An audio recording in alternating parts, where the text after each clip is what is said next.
What's going on, everybody? What is going on, yo? Yo, happy. What is it, Thursday? Hey, it's Thursday. One more day to the weekend, man. Salute to the workforce out there, goddammit. Yeah, bruh. Night tonight is truly finna be a blend of, these cans is crazy, man. Um,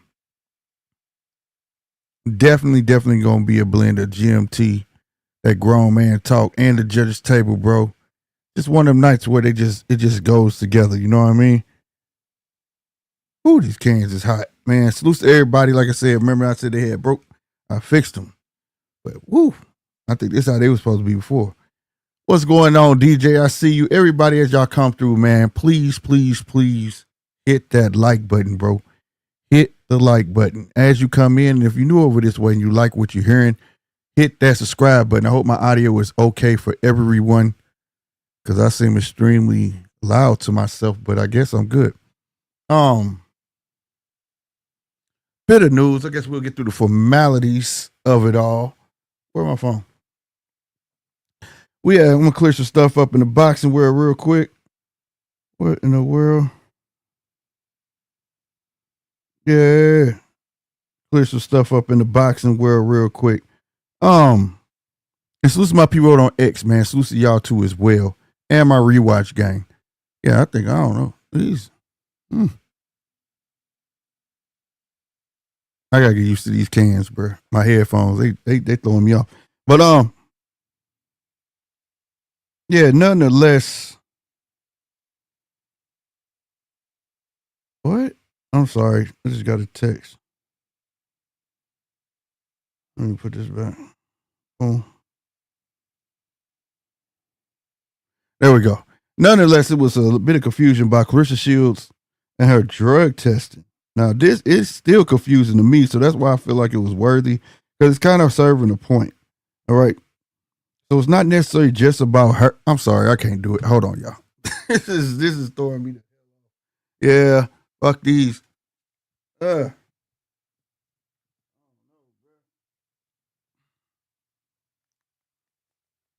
Testing 1, 2. Yeah, there we go. That shit sound a whole lot better. I don't know what in the world. But definitely can hear myself a whole lot more, and I don't know why, but it is what it is. 913, what's good? What's going on, bro? This just gonna serve a purpose. Like I said, for is that water, Vada, USADA, all these SADAs and DADAs, and y'all know what I'm talking about. All these reputable drug testing agents out there or whatnot. You know what I mean?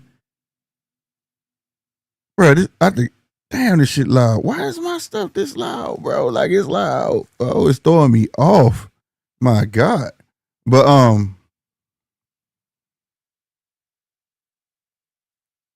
yeah, I'm sorry. I gotta get over it. All right, I'm gonna keep moving, y'all. Oh, this shit is really loud. Let me cut it down. All right, anyway, we're gonna keep going. All right, we all know that Claressa Shields got popped for the weed, right? Now, it finally came out today that she's under investigation, blase, right? And I'm gonna read this article to you, and it's gonna come to a point where it's like, huh? It's where we are saying it's gonna cater. I'm gonna make my point. Fuck it. Let's just read it. It says American boxer Claressa Shields, the undisputed world champ in 3 weight classes, has been suspended and is under investigation after testing positive for marijuana following her victory over heavyweight Daniel Perkins in Michigan. The Michigan Unarmed Combat Commission suspended the 29-year-old athlete from competing in the state after an oral fluid sample taken after the fight on February 2nd showed the presence of marijuana, which is banned in competition by the World Anti-Doping Agency, better known as WADA. Now remember that. So the state and WADA got her. All right. Then it goes on to say Miss Shields' conduct as a licensed professional boxer constitutes an immediate threat to the integrity of professional boxing. The public because she did marijuana, bro. But the public interest and the welfare and safety of professional athletes. The Michigan Commission said on something ain't. I know what it is. Something ain't right, bro. But I'll get to it. The World Boxing Organization (WBO), which does not have the authority to suspend boxers, has requested a show notice from Shields to provide an explanation. The Michigan Commission is also conducting its own investigation to determine if disciplinary action is necessary. Now watch this. Shields, the only boxer to hold every major world title, WBA, WBC, IBF, and WBO in 3 weight classes. Go ahead, girl. And the 2-time Olympic gold medalist, took to social media last week posting clean athletes win. I tell you about ESPN. They be trying to tear people down. Under the World Boxing Council, the WBC, clean boxing program, both Shields and Perkins have been tested by the Voluntary Anti-Doping Agency, and VADA didn't have any problems.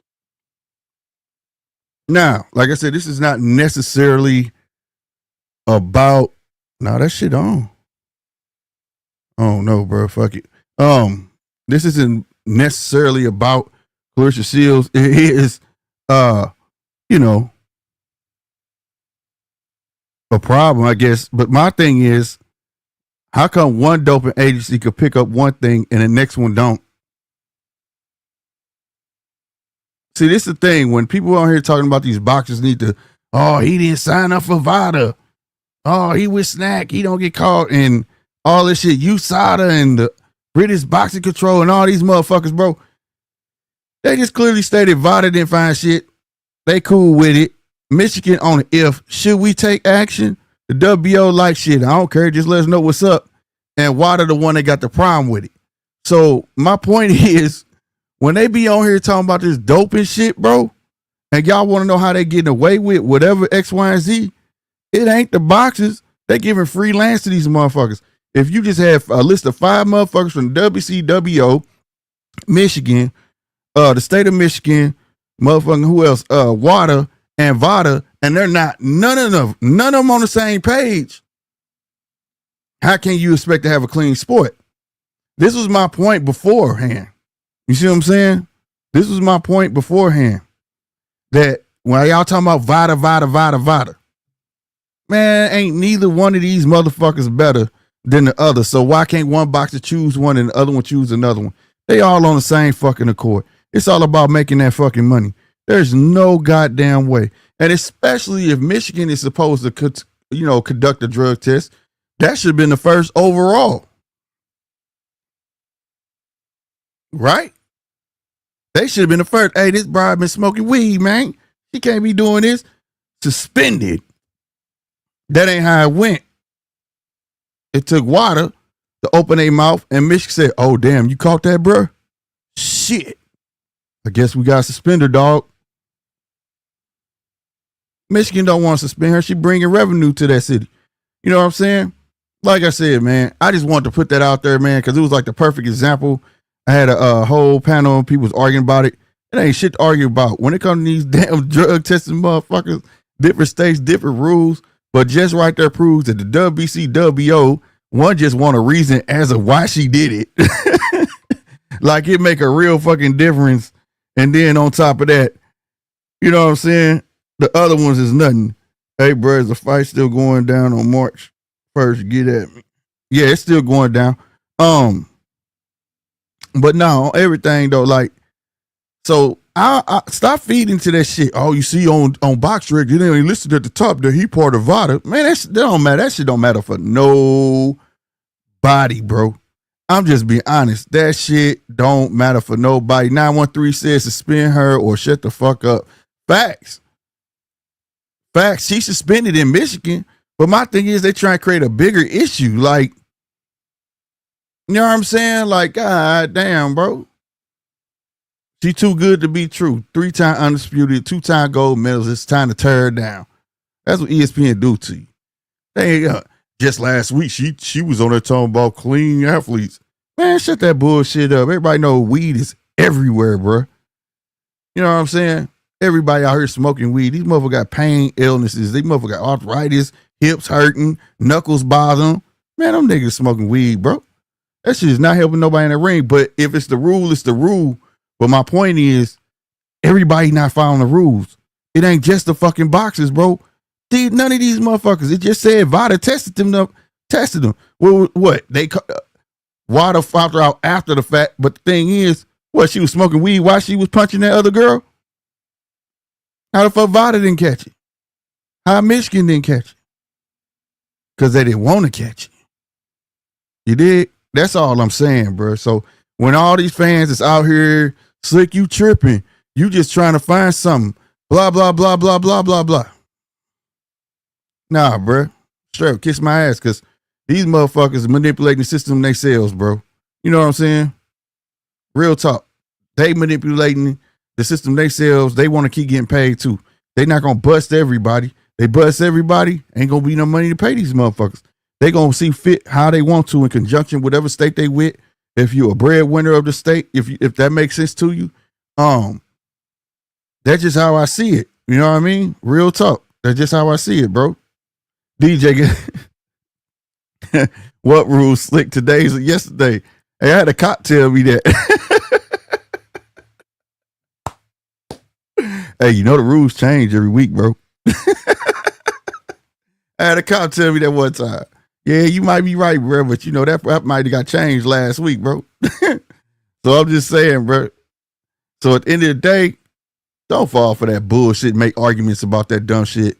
All it do is just semantics and it make shit look soft. Take place in that poll, man, and let me know. Y'all see the question about boxing being so transparent? Is it making this is the sport soft? All right, let me know. State your opinion. Get in the chat. Let me know 100%. We got on stage, man. My boy 913. What's happening, baby? Man, I'm gonna answer that poll for you right now because I voted on that motherfucker. The motherfucker's softer than a feather pillow, bro. Yeah, bro. I'm just keeping it a buck. Yeah, softer than a feather pillow. Yeah, man. I that's mine. I'm trying to get everybody input on it because I feel like because it's so transparent, you know, it's making it soft because for one, the cats that's talking about us in the game making it soft, and then on top of that, you got a lot of fans that's resonating with all the soft points these other cats are making it even soft. If all the shit that was coming out that we privy to now wasn't coming out, I think the game would be more solid. You know what I'm saying? Yep. That's what I believe. I believe the game would be way more solid if we weren't getting every little single tidbit out there. You know what I'm saying? Yep. From their pockets to all the lame bullshit. You know what I mean? Bro, I think we just going into the WWE era of boxing. And my prediction is 5, maybe 10 years from now, bro, they'll be saying, well, boxing ain't fake, it's just predetermined. Like they did with WWE at first. It's just entertainment. Because bro, this shit is getting so fucking old, bro. Yeah, it is. The Schofield shit got me through the roof. And you would think the people with after seeing the Deontay Wilder Glovegate shit, y'all would know better by now. Right. You would really think the people would know better by now. And you can't just throw shit out there on people without no paperwork. At least with Clarissa, we got paperwork. We got, bitch, you pop. Hey, bitch. Hey. Right. But, bro, it's just going into a new era. It's a new era of man, you know, where they acted more like women and they wanting to hurt motherfuckers with their pockets. I'm not going to hurt you physically. I'm gonna hurt you. I'm gonna hurt your pockets. Like we was talking about a few lives ago. Like people saying, well, I'm not gonna fight Tio and give him a payday because he's a racist. Right. When did men want to hurt you in your pocket? That's some woman shit. Right. We're coming into a new era of man, bro, where these niggas is really soft as fuck. The men nowadays are soft as fuck. Yeah, and it's only because they're getting congratulated for it though. Yeah. And every time I cuss a nigga out, I be like, damn, bro, this nigga want to put me on child support. He try to put papers on me, bro. Can't talk too much around this motherfucker. You know what I'm saying? Like, goddamn. Right. Yeah, 100%. Yeah.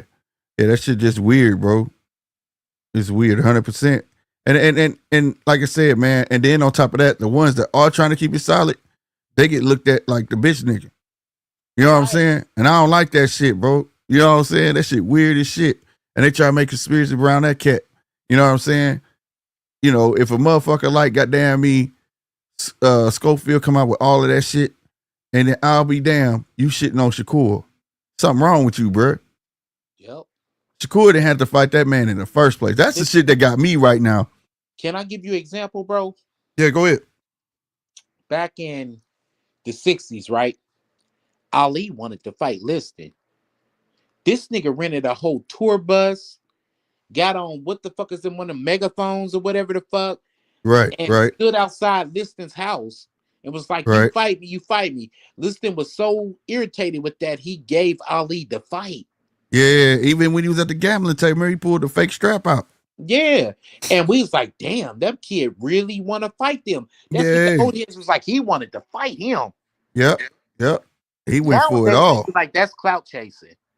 No. That shit. The cloud chasing is when you fucking making up stories and shit. You know what I'm saying?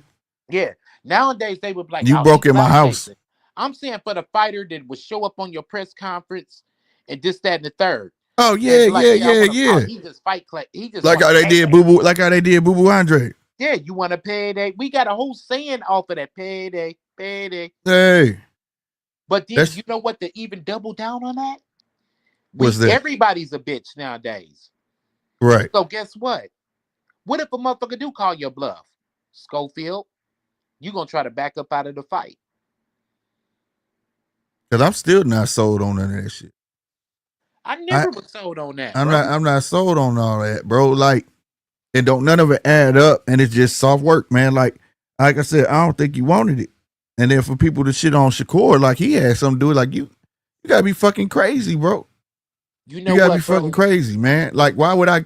The man didn't have to fight him at all. People act like it was his mandatory and he was being forced to fight him. Yeah, bro. That was a guy that was standing on his own 2 and 10 and kept it at 100 with a motherfucker and said, okay, if it's a pay to back out, I'll give you your shot. I'm gonna tell somebody to chat and everybody something that they need to know. 9 out of 10, bro. If somebody tells a lie and you believe it, it's because you wanted to believe it deep down in your heart all along. I'm sorry. That's what experience. Every okie doke or banana in a tailpipe I done fell for is because I wanted to believe it. Right. Sometimes I needed to believe in it. Uh-huh. You feel me? Yeah. But I wanted to believe in that shit. And just think though, if you are a fight fan and you got to stand against Shakur, bro, you want to believe that shit. Right. Right. Exactly. You know what I mean? And you a bitch, man, for trying to feed off of the hate that people got for him. Yeah, he done made a few boring motherfucking title defenses and shit. And he ain't got a lot of fans, bro, but people are feeding off of that. No, that's real and you shit. a bitch for setting it up like that. Because all in all, the man didn't have to give you the opportunity. I keep beating the drum, bro, and I sound like a broken record, my nigga. And we talk offline. You feel me? Right. And I say the same shit on the phone with you that I say online. A fighter is only as good as his opportunities. Nigga, he gave you an opportunity and you fumbled it. Big time. Ball and went flat. I would love, though, Deej is in the chat. I would love to hear what he got to say about this. I would love to hear your breakdown, Deej. Yeah, because that shit is just don't make no sense. Not only that, man, just the whole shit soft. Like I said, it's the real part of it, man. I believe in that saying, you know what I'm saying? Where it, you know, hard times make what did how it go, bro? Hard times make strong men. Good times make weak men. Yeah, bro. That's what that shit seemed like, man. Everybody gravitating towards that shit like it's okay, bro. But when you got the guy who wants smoke, oh, he ain't shit, he cloud chasing. That's bullshit. And then you hear everybody who they siding with, and you hear how they talking, y'all still going for it. Y'all soft just as well. So it just shows you what the sport is. What type of fans boxing is pulling towards it, bro. Yeah. You know what I'm saying? Just some sassy ass cats. and just believe like it's like some girl shit, bro. I don't understand that, dog. I don't. I like okay. What I'm trying to say is, how does Shakur had 2 bad performances, and I'm not saying everybody should be Shakur fan by saying this, but he had a couple bad performances, right? But he always calling for the smoke, regardless, right? Yep. But his fans decline.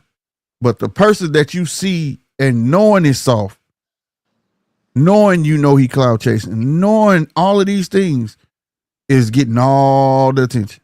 Yep. That shit is ass fucking backwards to me, bro.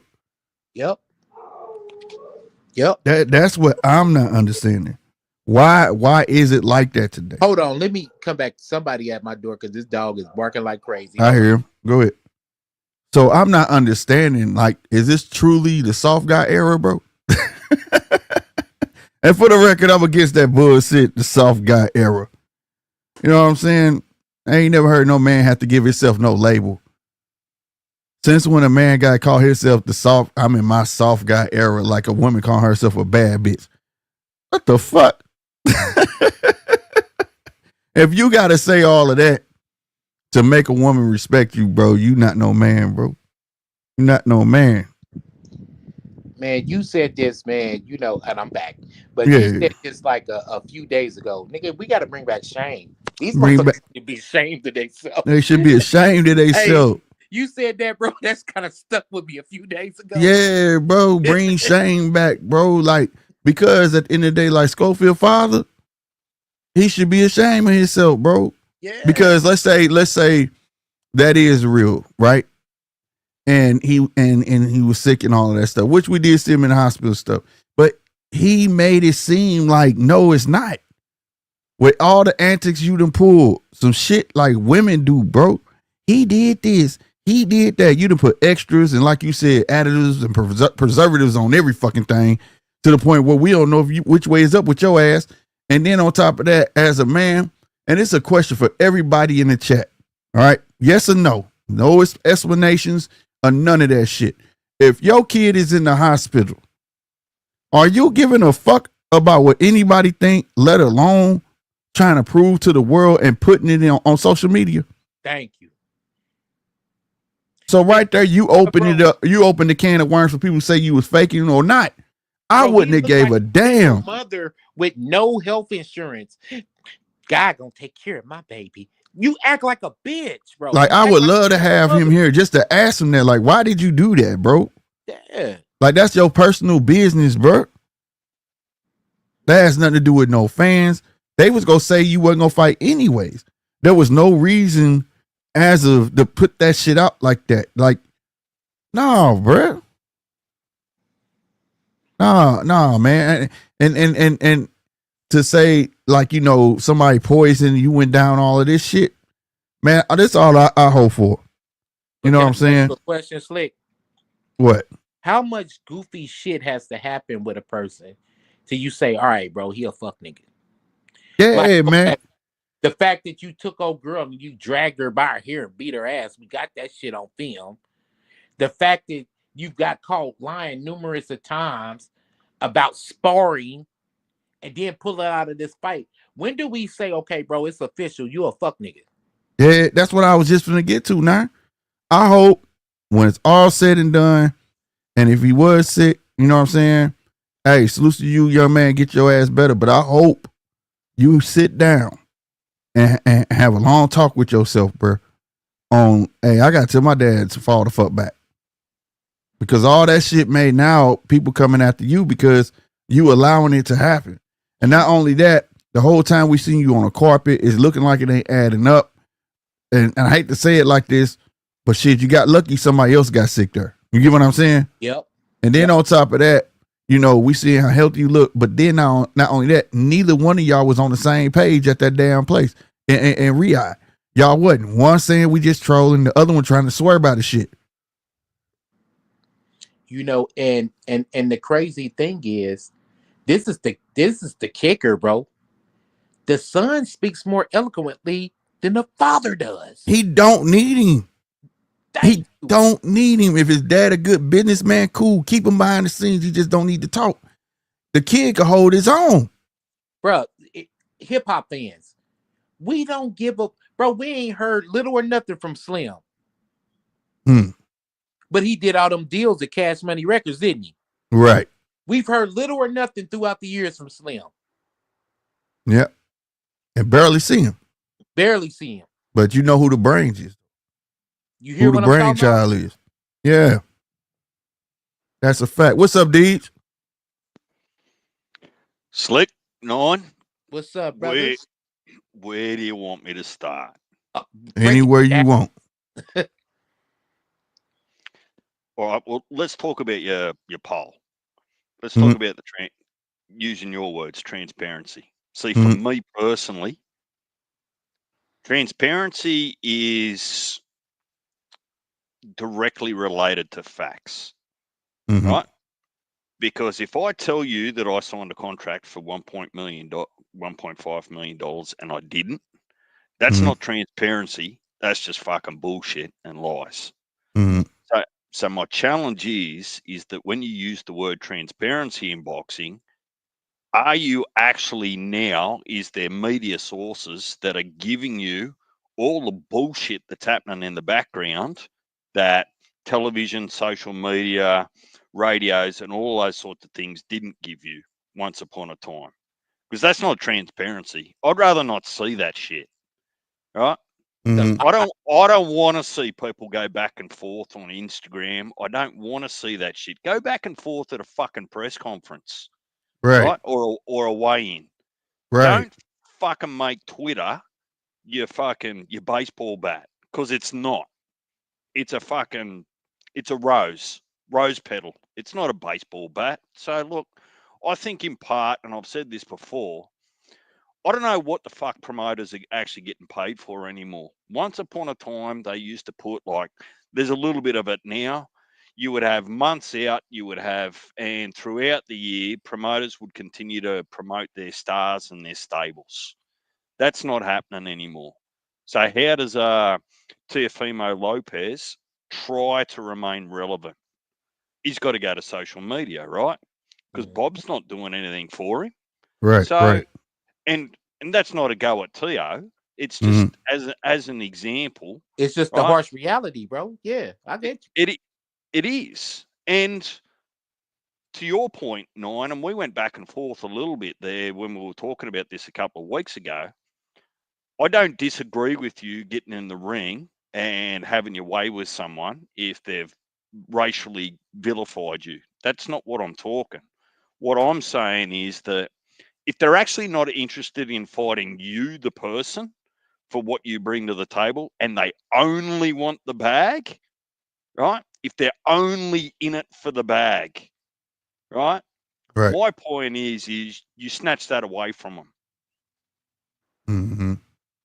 And that's what I'm trying to say when people are coming out and they're trying to taunt people and they're trying to vilify them, they're trying to degrade them. I only see it at a certain level of boxing, and that's in and around that champion status, right? I don't see it in amongst the rankings, right? I don't see it from the nobodies. So it's just a piss poor agenda that they're only chasing a dollar. So if you're only chasing a dollar and you don't want to actually test yourself against me for my belt or whatever it might be, I'm just not going to give you what you want. I'm smarter than that. The only thing you want is my name to give you money. It's got nothing to do with my color, my race, my culture. You just want to use my name and my record for your bank account. So fuck you. You get nothing in your bank account. That's kind of the position that I'm trying to make and say, well, I've been saying that for years, bro. And this is the way I've always said, and you've probably heard me say it before.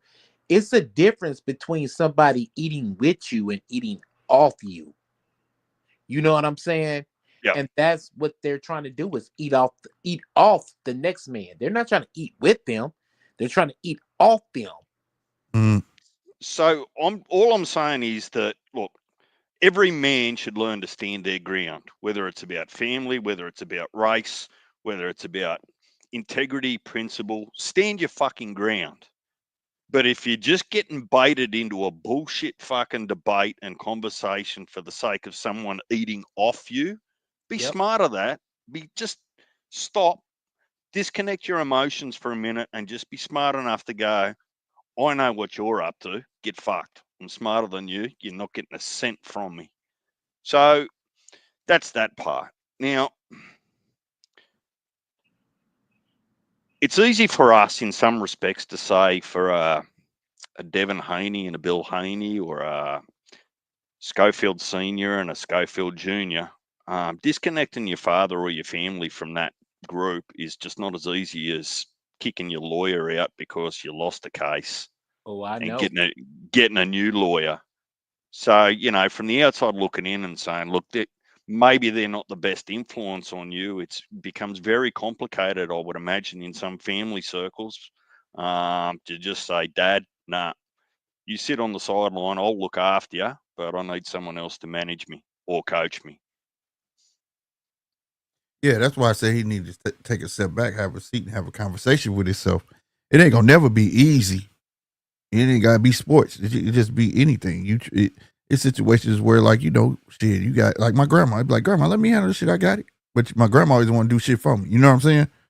I got it, but she didn't want to hear it. But you got to, sometimes you got to open your mouth, like you said, and yo, I'm just trying to be my own man. If you got to respect that, you know what I mean? Some fathers are always going to have it over their kids, their sons, until the day they die. There's just that inherent, what would you call it? Just that inherent hierarchy that never goes away. It's not about age. It's not about size. It's just, that's my old man. I'll fucking do as I'm told. Now, Yeah, that's a natural thing, DJ. Like my Yep. grandma, I can go to my grandma's house and she'd be like, "Hey, watch them dishes." Okay, I got you, grandma. You know what I'm saying? That's something, but like at the same time, still a level of respect when it comes to, you know, don't question me about why my car note is this or this is that and the third. The rule is, as long as I ain't paying for it, I don't give a fuck what you do. But once you enter this house, you will respect me as such, right? But I can't. My dad would never tag along with me and demand me to do every single thing. You know what I'm saying? Because then that would go against everything that he raised me to be, and that's to be a man on my own 2 feet. Yeah, but your dad also isn't looking to earn money off you if that's the perception that some of these relationships have. There you go. Yeah. There you go. Now you're talking, dude. That's exactly why do you want to keep control of your kid. That's exactly why you want to keep him in that mind state that he needs you. You see what I'm saying? And you know what? Just to add to that, Deej, there's been several rumors. I don't know how true it is, but allegedly, Floyd Schofield Sr. owes a lot of people money. That's why they was entertaining taking this fight in the first place. He owes a lot of people some money, a lot of money. That's from 2 people, Miles. You know what? Then he wouldn't be the first person in history, male or female or others, to make some bad decisions and get in debt, right? But there's a way to get out of debt and there's a way not to get out of debt, right? But he's pimping his son to get out of debt. I mean, is that speculation or facts? Because I don't like to.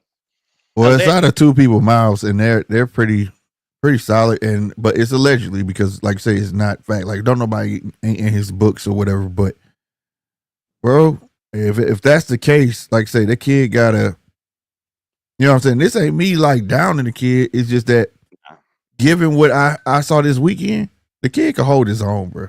Yeah. Given the chance, he can hold his own. But do you know how much? If that's true, that is, go ahead, Deej. Go ahead. If that is true, from me personally, do you know how much that affects me? What? Sweet fuck all. Right. All it did essentially was change the lineup of a $25 card that I bought. That's the biggest impact that it has on me. Right. So for me wanting to understand or have justification what is happening in someone else's personal and private life, I couldn't give 2 flying fucks. And I think that sometimes you get drawn into what I call a bit of a soap opera. Not you guys personally. Yeah. But I see some of these other channels and they just want to pretend like boxing today or this week is just another version of another episode of Bold and the Beautiful. Stop that shit. Oh, y'all know about that? Just stop that shit. Days What- of Our Lives. What Asa Buchanan doing? All My Children. So I think that some fan bases actually throw wood on the fire. If the fire is drama, right? Right, They right. don't want to see. They don't want to see it from a technical or box up or intrigue or any of that sort of stuff in the ring. They just get addicted to the fucking drama. Yeah. Yeah. And there you go. That's what I'm saying. So it's becoming everybody behind this outlet called social media, and I feel like, for me it's a business tool, but other people use it for different means. And it's all the wrong shit, and it's making the soft people, the soft guys, they gravitating towards it like it's the shit, and it's like the realness is being outnumbered. The realness of boxing is being drowned out. You get what I'm saying? You know how I mean? For the past 5 years, it's been so many boxing matches that quote unquote didn't live up to the hype because all the drama of Twitter and all this shit back and forth, and then everybody be disappointed. Oh, he garbage, this and that third. And it really that he wasn't, it wasn't really that they were garbage. It's just that the fans have so much input now, and they they beef it up to be bigger than what it is, and really it's about them. And then they project it on the fighters, and it don't come out the way they thought it was gonna be, because everybody living vicariously through right, exactly. Everybody's living vicariously through they fighter. You get what I'm saying? Whether it's a fighter or a fan. You know what though? That's the thing. People are not a fan of boxing. They're a fan of the drama attached to boxing. To the boxers. Right, right. You remember for 5 years, there was whole channels built on the Spence versus Crawford debate. And they would get on for hours, like 5-6 hours a day. I don't have 5-6 hours of my day to just be fucking off like that. And every day, while I'd be working or doing whatever the fuck I do, you know what I mean? I would be hearing these same channels debate back and forth, back and forth. After the fight, guess what? No more drama. Right. Yeah. And Nine, I'll give you a perfect videos every month, once a month. I'll double down on that. Any conversation now that I hear about Tank, I just switch off and walk away. Yep. I'm done fucking talking about it. Yep. There's actually nothing new. He'll have a new opponent, but it's nothing new. It's the same fucking conversation and debate that's been had the last 2 years. Right. So for me personally, and I'm not having a crack at Tank, I'm just saying that topic is done and dusted for me. Yep. So I guess everyone's different, right? Mm-hmm. Yeah. And WCS, what's good, bro? What's up, WC, the homie? I've chatted with him before, man. On his page, he got a dope ass page, man. Anybody out there, hit the sub button, man. Good content, bro. Good dude. And yes, bro, back in the Spence and Crawford days, me and WC, we gave the homie IOTBA to work. That's why I talked to him over there. You know what I'm saying? So good dude, man. Good dude. I think he's from Atlanta or something like that. No, I was on a panel with him over there on It's to You Boxing. Yeah. Let me Pastor Cam and the Deacon. What they call themselves? Pastors. Yeah, I can't remember his name. Pastor Cam and Gooch or whatever. Yeah. Pastor Gooch. Yeah. Let me flip the script on you, Nine. What's that, bro?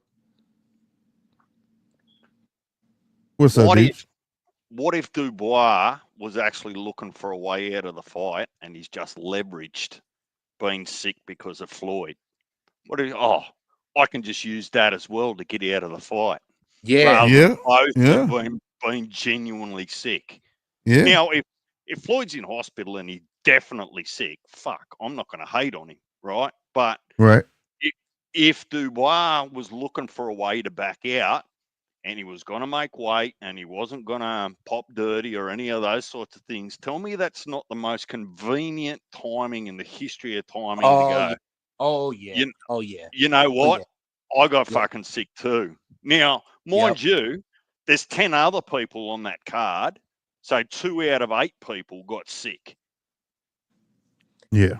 And guess what though? Right now, Parker is hot as fuck. Bro, you just came out and I called Slick, bro. And I was like, well, fuck, because I've been hearing talks of him fighting Bacoli. I'm like, man, Right. punchers, devastating punchers in a row, they gonna put this guy against. Because, bro, you knocked off Wilder, bro, and you knocked off Zhang.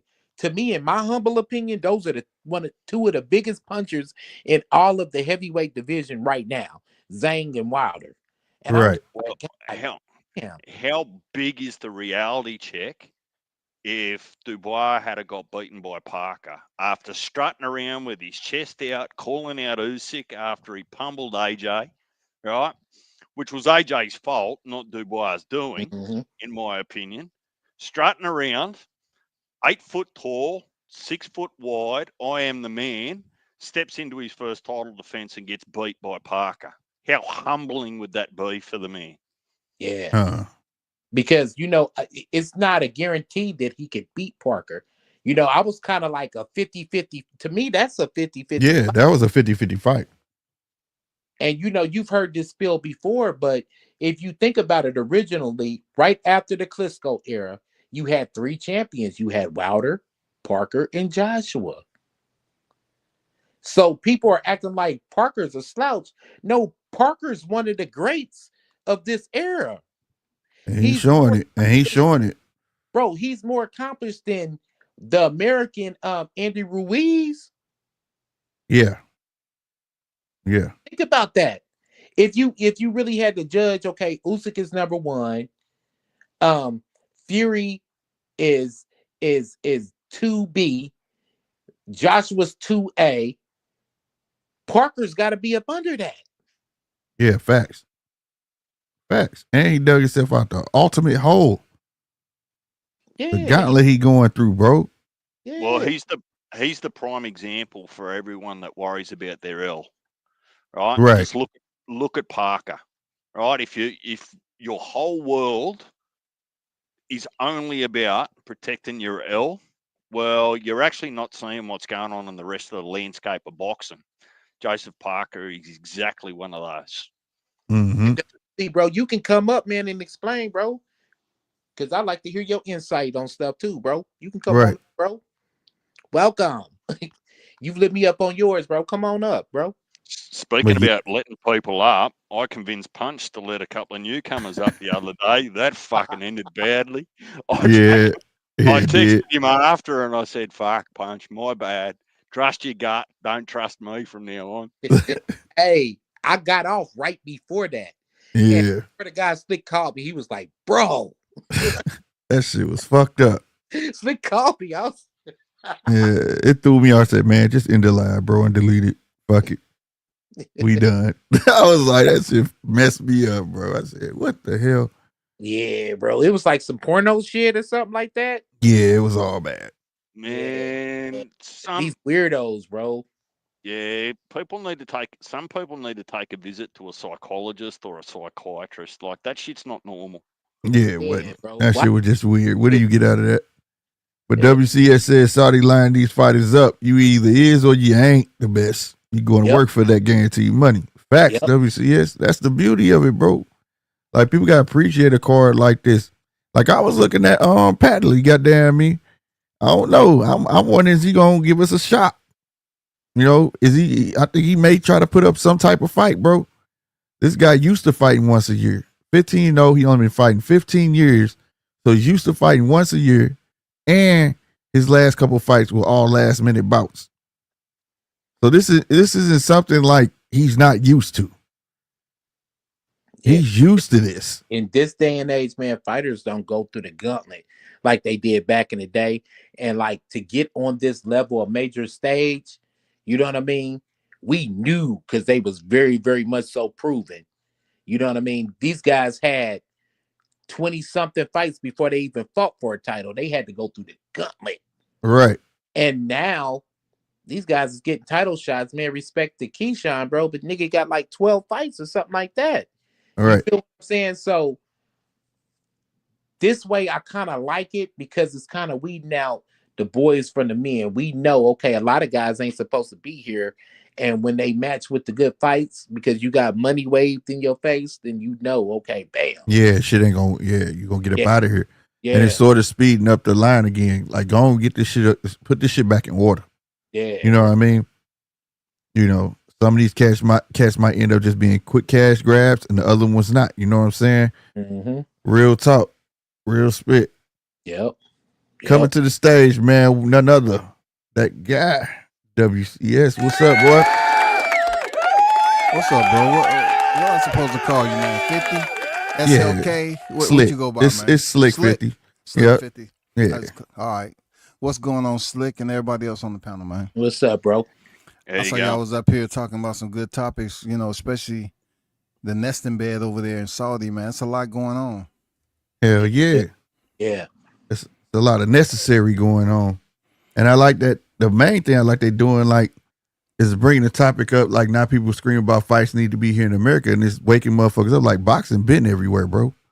Yeah. It true. ain't It's just global. been here. It's been Absolutely. global, bro. We just been spoiled with shit being here, but now we get to see all these other motherfuckers and these names that y'all were generally had called tomato can because you ain't know nothing about them, and now you getting to see that these cats are somebody's in their country.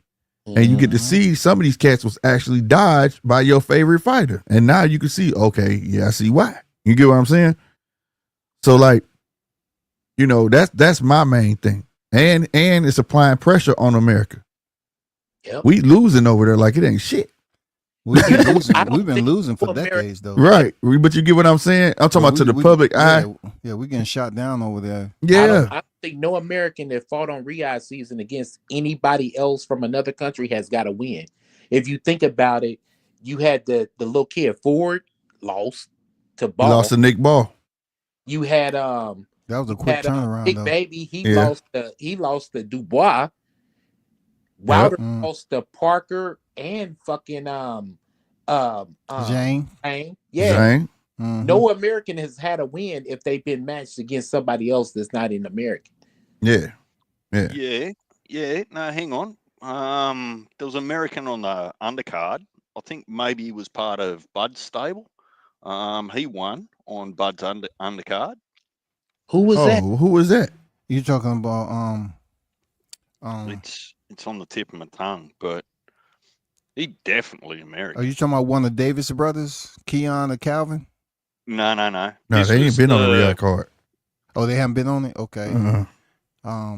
You said in the Crawford stable, so It must have been one of those pull-up fights, man. Like where I probably No. didn't get Give it. me a minute. Give me a minute, and I'll go back and I'll have a look. All right. But if so, shit, that's one a minute. what you think about that test week over there, man? Being that they have to travel, you have to get over in them foreign countries at least about 3 weeks ahead of fight Mhm. week. Mhm. So that test week, that's destroying everybody. Oh, I was gonna get to that. Gonna Okay. get to that. Okay, see, it's this big misconception that all these narratives people put out here, but you just like my grandma say, you know, we allowed to read now. So like, it ain't nothing but a safety check. So you don't have to. That's what was making it questionable for me about the Schofields, right? So like, you don't have to wait. They make it sound like you gotta weigh in, right? Like the weight you're supposed to weigh in on Friday. You don't. Yeah. You just probably be 3 to 3.5 pounds. You just gotta be within that. Now, what people don't understand, the WBC been having that rule. They just don't enforce it. Yeah. The Yeah. WBC been having that safety check, bro. If who the fuck was that? That damn. Was it the what was old boy? Oh my god, his son was supposed to fight Jake Paul. What was that? And they didn't fight. The son was supposed to fight Jake Paul. God Oh damn. my fucking god. I know Is it ain't Fury. Gotti's son? Did he? No, wanna- black dude, legendary boxer, bro. Everybody know this dude, bro. Like- oh, you're talking about Hasim Rothman's son. Hussein Rothman. Midweek. What did Jake Paul do? Midweek, what'd he do? He pulled a safe check. What's your weight? Yeah. And he True. said, I ain't fighting. You not within weight, bro. You not finna come here heavy on my ass. And within the rules, it was permitted. You could do that. You know what I'm saying? That's So so it's the fight all- was going on over there, right? No, they fought here. But That wasn't overheated. They wasn't What overseas. guidelines, if it wasn't in the contract, what guidelines was he making Hasim Rothman abide by. No, He it had to. just Be, no, it say- had to be in there. He was saying that he it was in there that I can ask Oh, you was what in? your weigh in. Okay. And All right. and Mauricio Suleiman was, you can find on YouTube when he was, it's the one where he was in Saudi, but he was talking about the tournament he gonna have with the prospects. Mm-hmm. And he was like, we're in talk with Turkey because we want to start enforcing that rule. You're gonna start have to weigh. You make sure he's calling a safety guideline to make sure you're losing the proper weight at the proper time. And then he was like, it's actually been a rule. We just haven't enforced it. But he want to start enforcing it because he said a lot of kids are getting sick. They fainting and shit. And this came after the way of remember Janet Beck had fainted right there getting on the scale. He was like, that's coming from you not doing it the right way and you trying to crash course losing all this weight within a certain amount of days instead of losing it gradually. You know, it makes sense. You saying that the WBC has always had it. Why? Because that means those boxers who wasn't affiliated with that sanctioning body, they didn't have to participate. Right. You know what I'm saying? They just going over there. They going, but when you go over to Saudi now, it's regardless if you're in the sanctioning body of WBC. Well, that's because you're going about it's the BBFC because they using the UK. BBFC, Yeah, they using the UK. But here's another thing too. Don't the IBF do it? Yeah, the IBF. You know, once again, if you're not in the IBF rankings, you don't have Right, to deal right, with that shit. right. But I'm just saying like how people are painting the narrative like it's some new thing and it's not. You get what I'm saying? Yeah, it's just over there. Like they got their Commonwealth belt, the EU belt, and all that shit. But the BBFC govern all they belts. You get what I'm saying? So it ain't like you said, you can't be, I'm gonna ride with this because I don't have to go through this with them type shit. You know what I'm saying? So they are used to that. You know what I mean?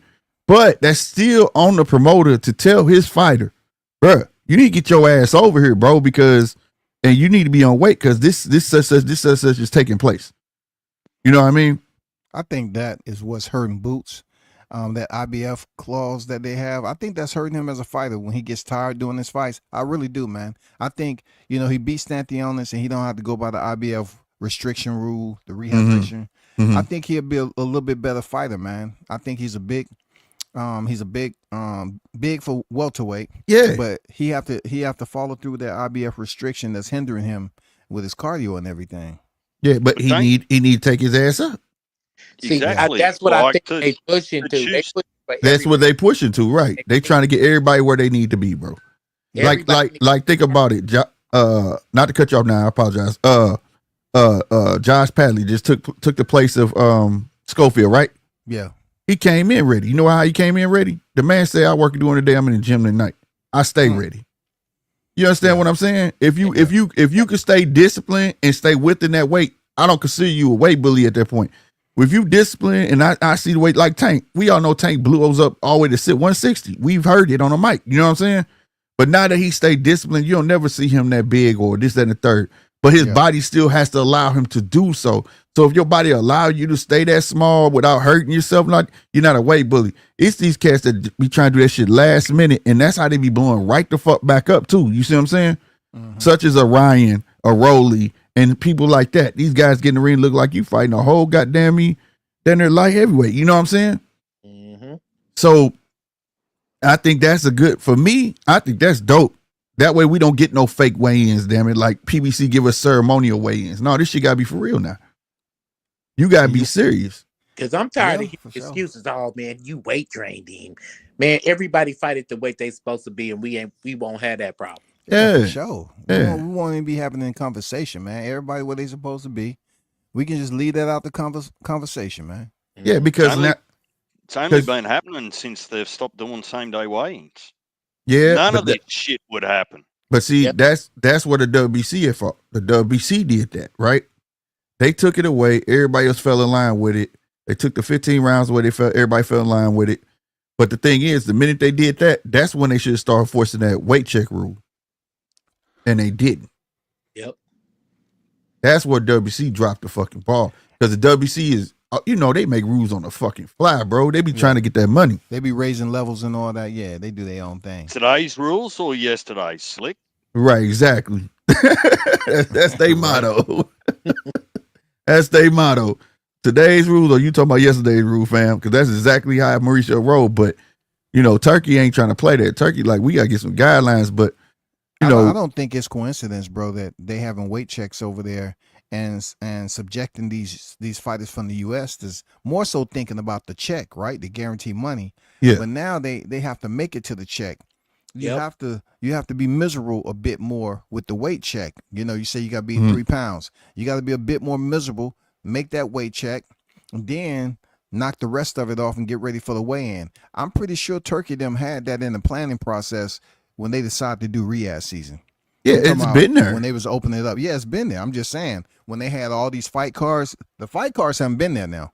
Right. You know, like Joshua and them fought back in the Joshua and Ruiz back in Saudi. Right. But when he started saying, okay, Riyadh season is now about to get active. Right. Now you have all these fighters from these weight classes going over there, and you know they wasn't champions. Some of them they wasn't subjected to the weight restrictions and shit. They go over there, they got test weight, two weights, man. They got to check one on weigh in and the other one 2 days before weigh-ins. Right. Yeah, but I Well, mean, is- it's just a isn't that saying. If you, healthier? Isn't that healthier for the boxing when you actually think about it the other way and saying, well, we're actually encourage you to start tapering your weight off earlier so you Absolutely. don't have such a Yeah, big it is. shock to the system Yeah, absolutely. yeah, 48 hours or 24 hours Yeah. before weighing. it's gonna make better fights, bro. If you stay ready, you got more time to train on skill than sitting Yeah. there focused on losing a shitload of weight. Yeah, having a fat Me, camp. me personally, Yeah. I think they should go back to same day weigh in, because if you think about it, a lot of these kids, and you know, I know everybody watches amateur fights.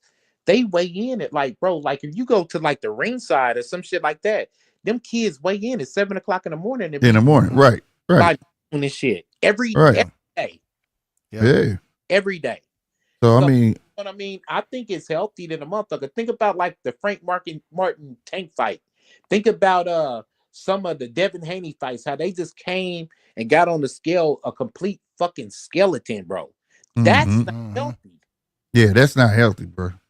Especially when you can see kids like he not finna be at 132 long. Look at this kid. You know what I'm saying? You could look at Ooh, certain fighters, bro. that guys. I got a nice pick. I took a Shakur his last fight when I was in Newark. Mhm. His last fight, man. Cause I do boxing photography too.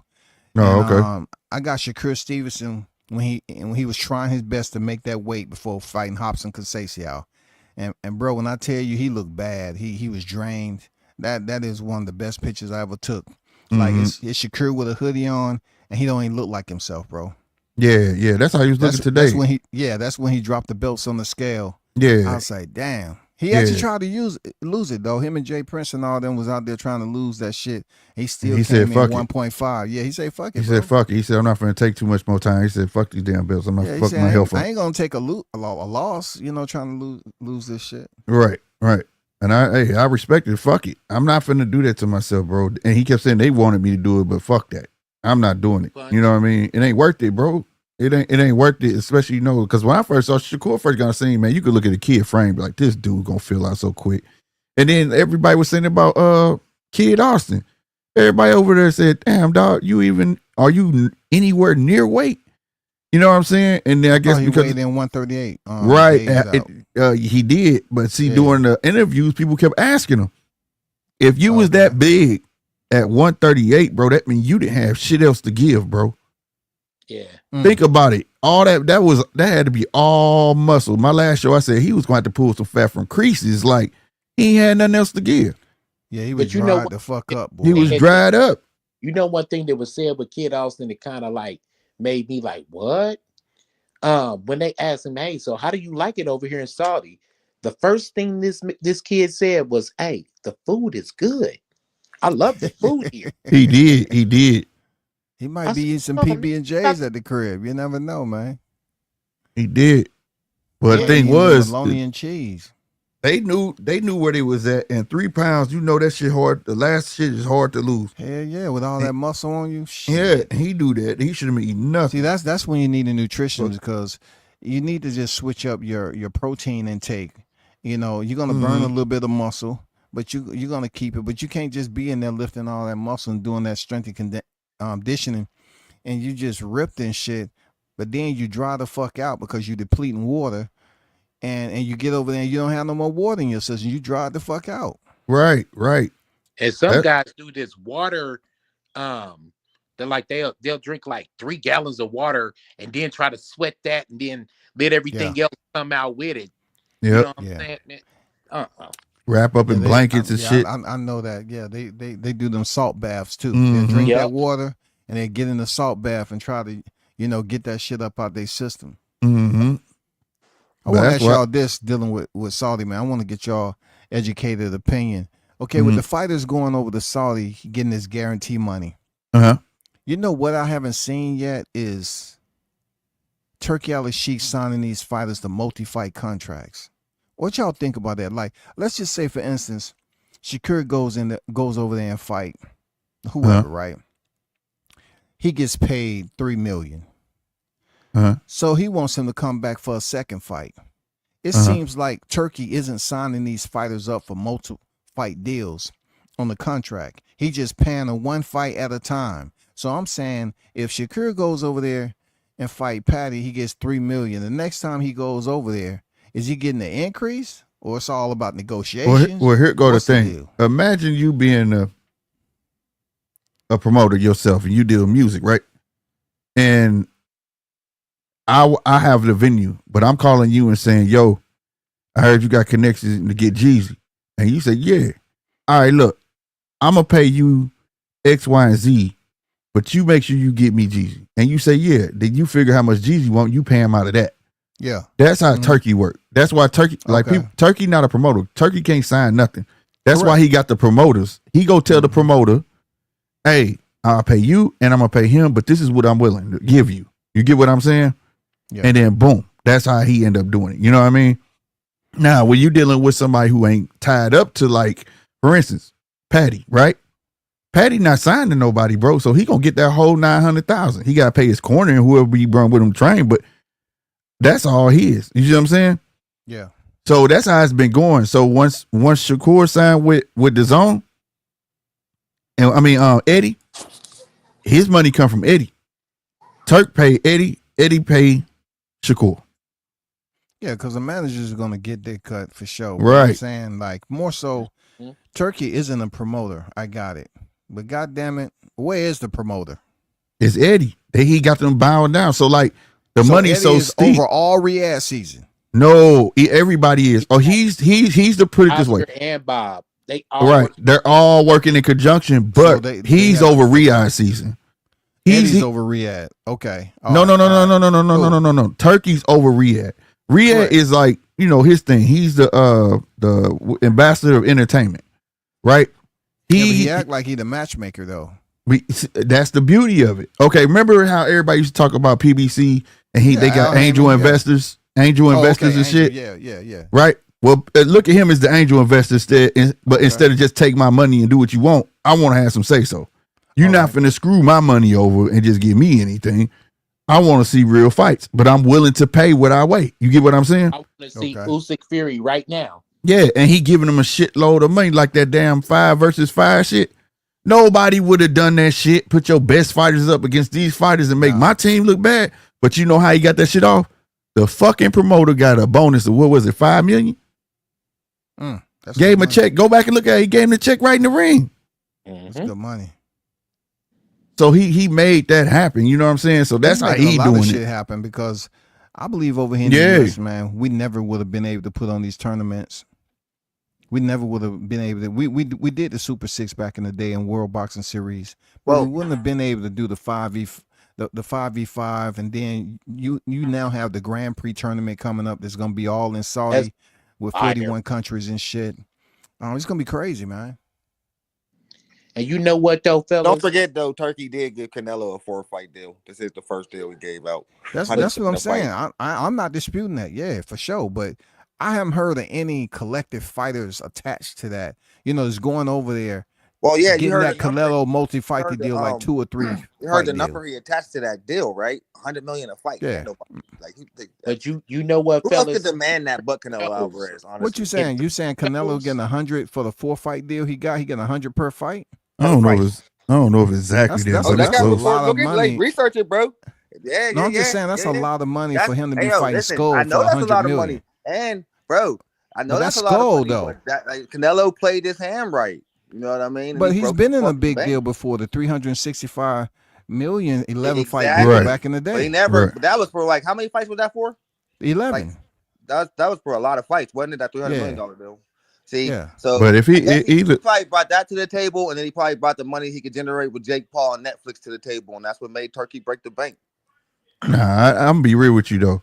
Like in this day and age, we got to listen to the person spending the money. If you go back and listen to the interview, it may like he didn't mention how much money, and that may be very well true. But I think that 3-fight deal was already there. He said that he called him and told him that Jake Paul shit not fit in the narrative. He said, if you going on that Jake Paul, The rest of that fight, shit gone. the rest of that shit is gone. The You rest of ain't that getting shit Crawford gone. fight. So I think people are saying what I'm saying is people are trying to say that Canelo had used that fight as leverage. Fuck no, that man called him and said that rest of that shit gone because it's not fitting in there. Why you gonna fight Jake Paul when you can go fight William Skull and get that I belt? think it was more the power of Netflix than more so than Jake Paul. Well, I don't think it. I think that was part of Turkey's spite because we've been talking about this for the longest. Netflix good for competition because that's gonna force Turkey needs some competition. Yeah. Yeah. You know, I think so he had to pay to get his name off of that. Yeah. We knew that for a fact. No, and that was Cap too. The man Yeah. told on himself. People didn't go back and follow up on that story. Jake Paul came back out because people were shitting on him, right? And he was like, "Oh yeah, y'all know that was a Agreement. LOI. It was a LOI, right? So it really Letter of intent. and he got on there and shit on. He actually told on himself talking about y'all some we say imbeciles or whatever. Mhm. Y'all don't know when the network finally get involved, then the real deal happens. So all that shit he was saying in the video was cap because he said they was going to announce it Tuesday. Mhm. How if the network not involved and it's not a real contract signed, how y'all was going to start advertising Tuesday? Yeah. So it was all cap anyway. So he didn't have no leverage. But the thing was, I think Turkey had the leverage because if you saw, like he said, that was me fucking with everybody. I said the fight off because he had start hearing the talks of Jake Paul. He said, okay, that was me putting out saying that the Crawford and Canelo fight is off. Yeah, now. it was Ring Magazine that reported that shit first, so we knew it was him. Yeah, but he was saying that he had to play it like that, and then he made that call to Canelo, and he said he told him, "You fight him off. The rest of the shit off." Like it don't make sense. I don't blame Canelo for the money he's making because it's not my money. You know, he's getting millions upon millions, but you know, all I want is for him to pick this belt up nice and easy with Skull, get in, get out, and then I just want the whole Crawford fight and Canelo to be fair. I don't want no Tony Weeks like he did Rolly Romero stopping the fight early and giving it to Rolly and shit. Yeah, I agree with you. Nobody want to see that, bro, in the fight of that magnitude. I don't want to see that. Just let it be fair. You know, I mean, Harvey Doc did a great job, but he didn't have to do too much. Doc again for that fight. I like Harvey. I hope so. I like Harvey. Harvey will try to stay up out of it. And one thing he know about high profile fights, fuck that. Let me stay the fuck up out of this. Tony Weeks, He'll back up. I'm nowhere near that fucking fight. Yeah, hell no, man. Tony Weeks I used to have respect for Tony Weeks, but goddamn it. Yeah, it's the old, man. It's old. The hair unit getting to him. With Richard Steele when he stopped that Magic Taylor fight, man. Yeah. I put him in the same group that now. was fucked up right there, bro. Yeah. Like, that one was crazy too. Yeah, the belt. He stopped that fight with like 30 seconds left or some shit like that. No, 10 bro, it seconds? was 2 seconds left, 2 bro. seconds? 2 seconds, bro. Changed his life, man. Magic Taylor was never the same. Mm-hmm. Yeah. I don't know what did that, the loss or the ass whooping, man, because Chavez his face was fucked up at the end. No, his corner was talking to him while Richard Steele was, you know, trying to, you know, see if he was okay, and his corner was talking. Corner probably needed to be quiet and let Magic Taylor, you know, turn and talk to Richard Steele. But Steele felt that he wasn't coherent enough, and he didn't respond to him, so he called a fight with 2 seconds. Yeah, that's fucked up. I knew it was like 10 seconds. I even went back and watched that fight like in real time, bro. Because you know, first time I seen it was one of them little HBO documentaries. They do them little ring documentaries and shit about certain fights, and that's how I first got wind of that fight. I went back and watched that shit, bro. Yeah, he called. I don't think he should. You talking about those legendary nice punch? They used to be the shit. Yeah, like Chavez was taking 5 to land one hard ass shot. Yeah, for real. He was taking those punches. Yeah, he was, man. So if it would have went to the scorecards, it would have been Taylor hands down, bro. Like Hey, man. Taylor ran away with that fight long time ago.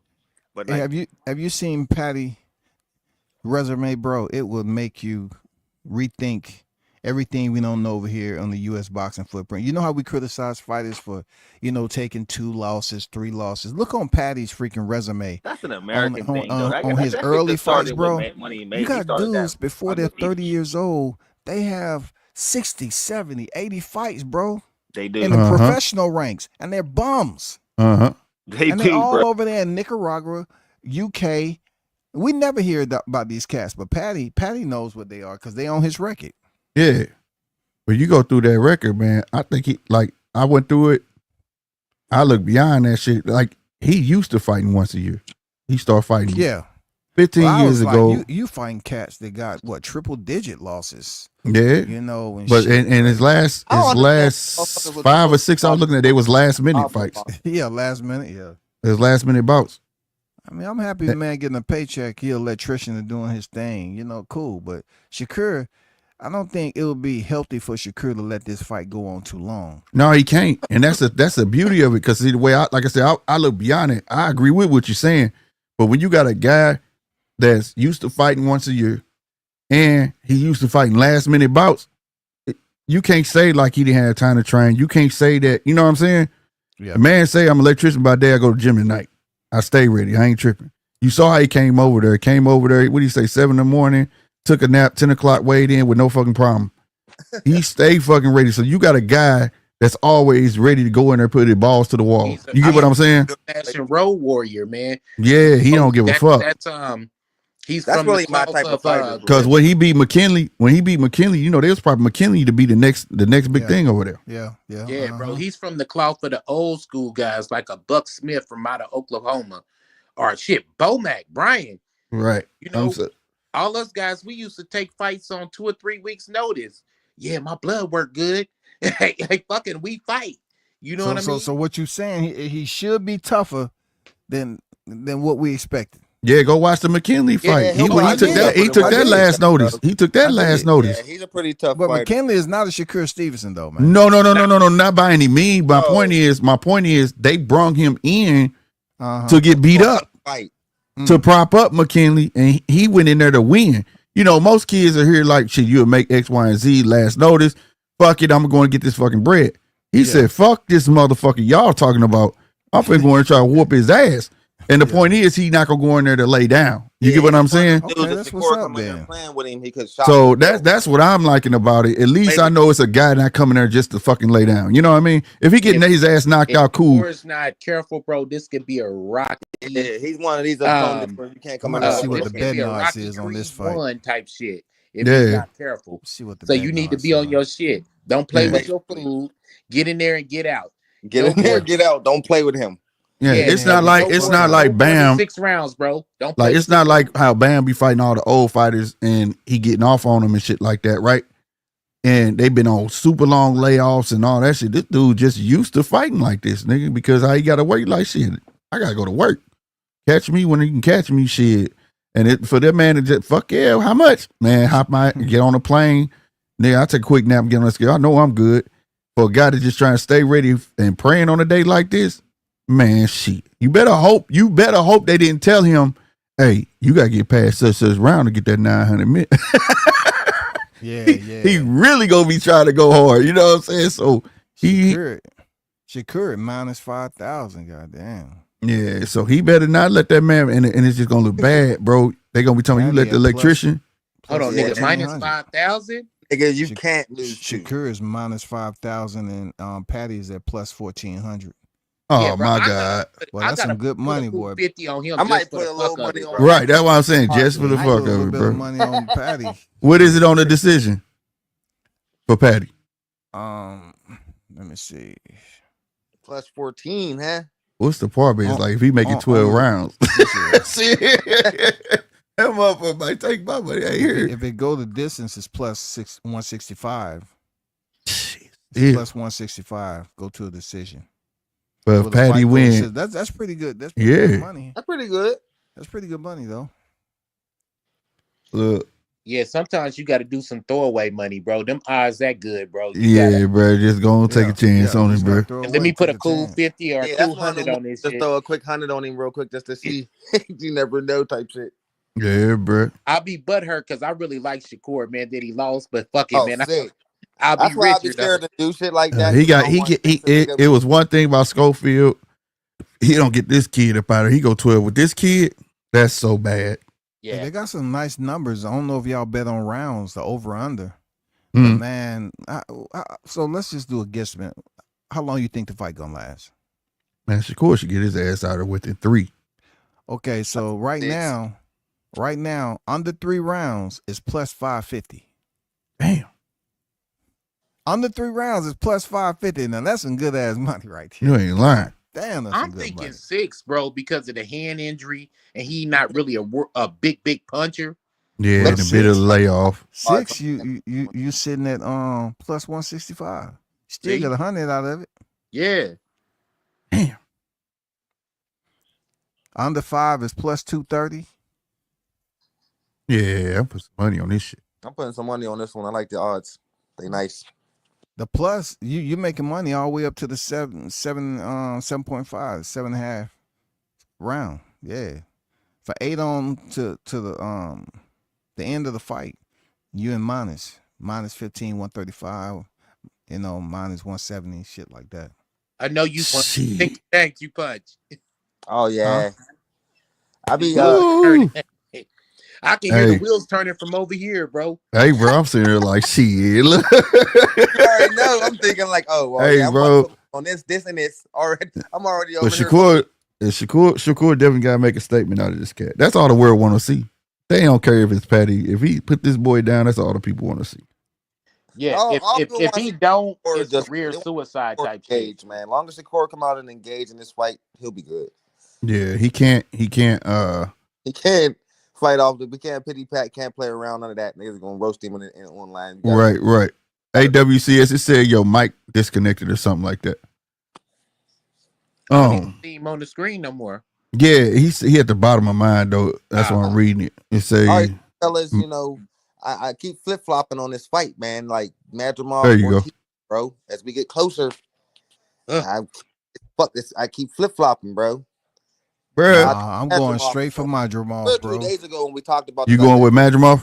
Yeah, I'm going with Madrimov. I'm thinking now, bro, because I told you I be watching these niggas while they leading up to these fights, bro, and Madrimov looked a more sharp and confident fighter to me. But I don't know. I don't know why I thought they was the same height, bro. I do not know why I thought that. Who's taller? Virgil taller. ailments. Way taller. He looked a little frail walking into the stage. Yeah, he did. Yeah. Yeah, he did. Like I was like, man, I don't know. But remember, I was like really sticking with Verge, bro. But nigga, I don't know, man. This is like I don't know who to bet on, dog. Man, I couldn't tell if that was a Dickie shirt he had on or a dress shirt. Virgil looked like he was straight from the hood up there, bro. Like I didn't right, flip bro. flopped on this Like, fight Madrimov so like many that. times, bro. Virgil looked different to me today. I don't know, man. Like I don't know. that's a tough It all fight to comes call. down, like I said, if we see that herky jerky Madrimov that we got against Crawford, he gonna give Virgil a long night. But if we see that off balance version that we expected against Crawford, he'll get knocked the fuck out, bro.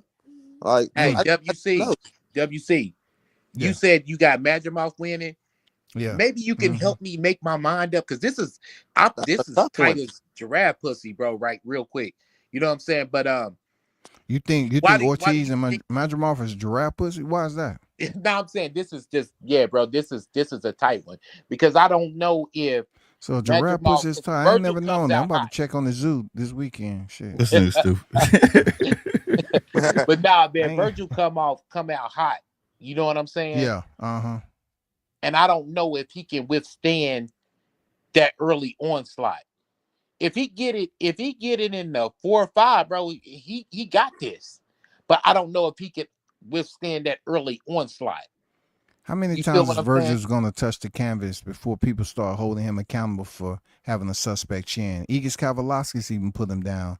Like, they just let Virgil get away with that shit, bro. They don't even mention it like they do Crawford. Every time, Crawford, you got hurt by Gamboa. You got hurt by freaking Kavalaskis. All this shit. But Virgil get dropped. He come up, he tell the ref, nah, I wouldn't. Okay, we got to check the replay. Yeah, it was. Bro, Virgil got Right. hurt by Kavaliauskas cooked too. First because time I that ever was his seen next that shit fight after Yeah. Bud. And Kavaliauskas hurt him too. Yeah. The thing is, do you think Madrimov gonna catch him though? Oh, definitely, because Virgil Virgil predict- give you the frame that you're looking for. Right. now. That's why I was saying I predict it's gonna be a firefight. That's what I'm thinking. This shit gonna be a motherfucker. I just want to watch this motherfucker. I'm drawing So you plays think up we gonna because get the off balance Madrimov? I don't know. I'm leaning more towards Madrimov, but shit, I don't know, bro.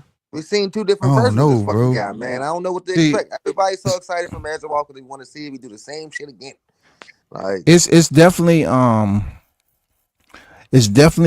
bit more. It requires you to brainstorm a bit, because the footage that we seen on Madrimov prior to the Crawford fight, that wasn't the guy we seen on fight night.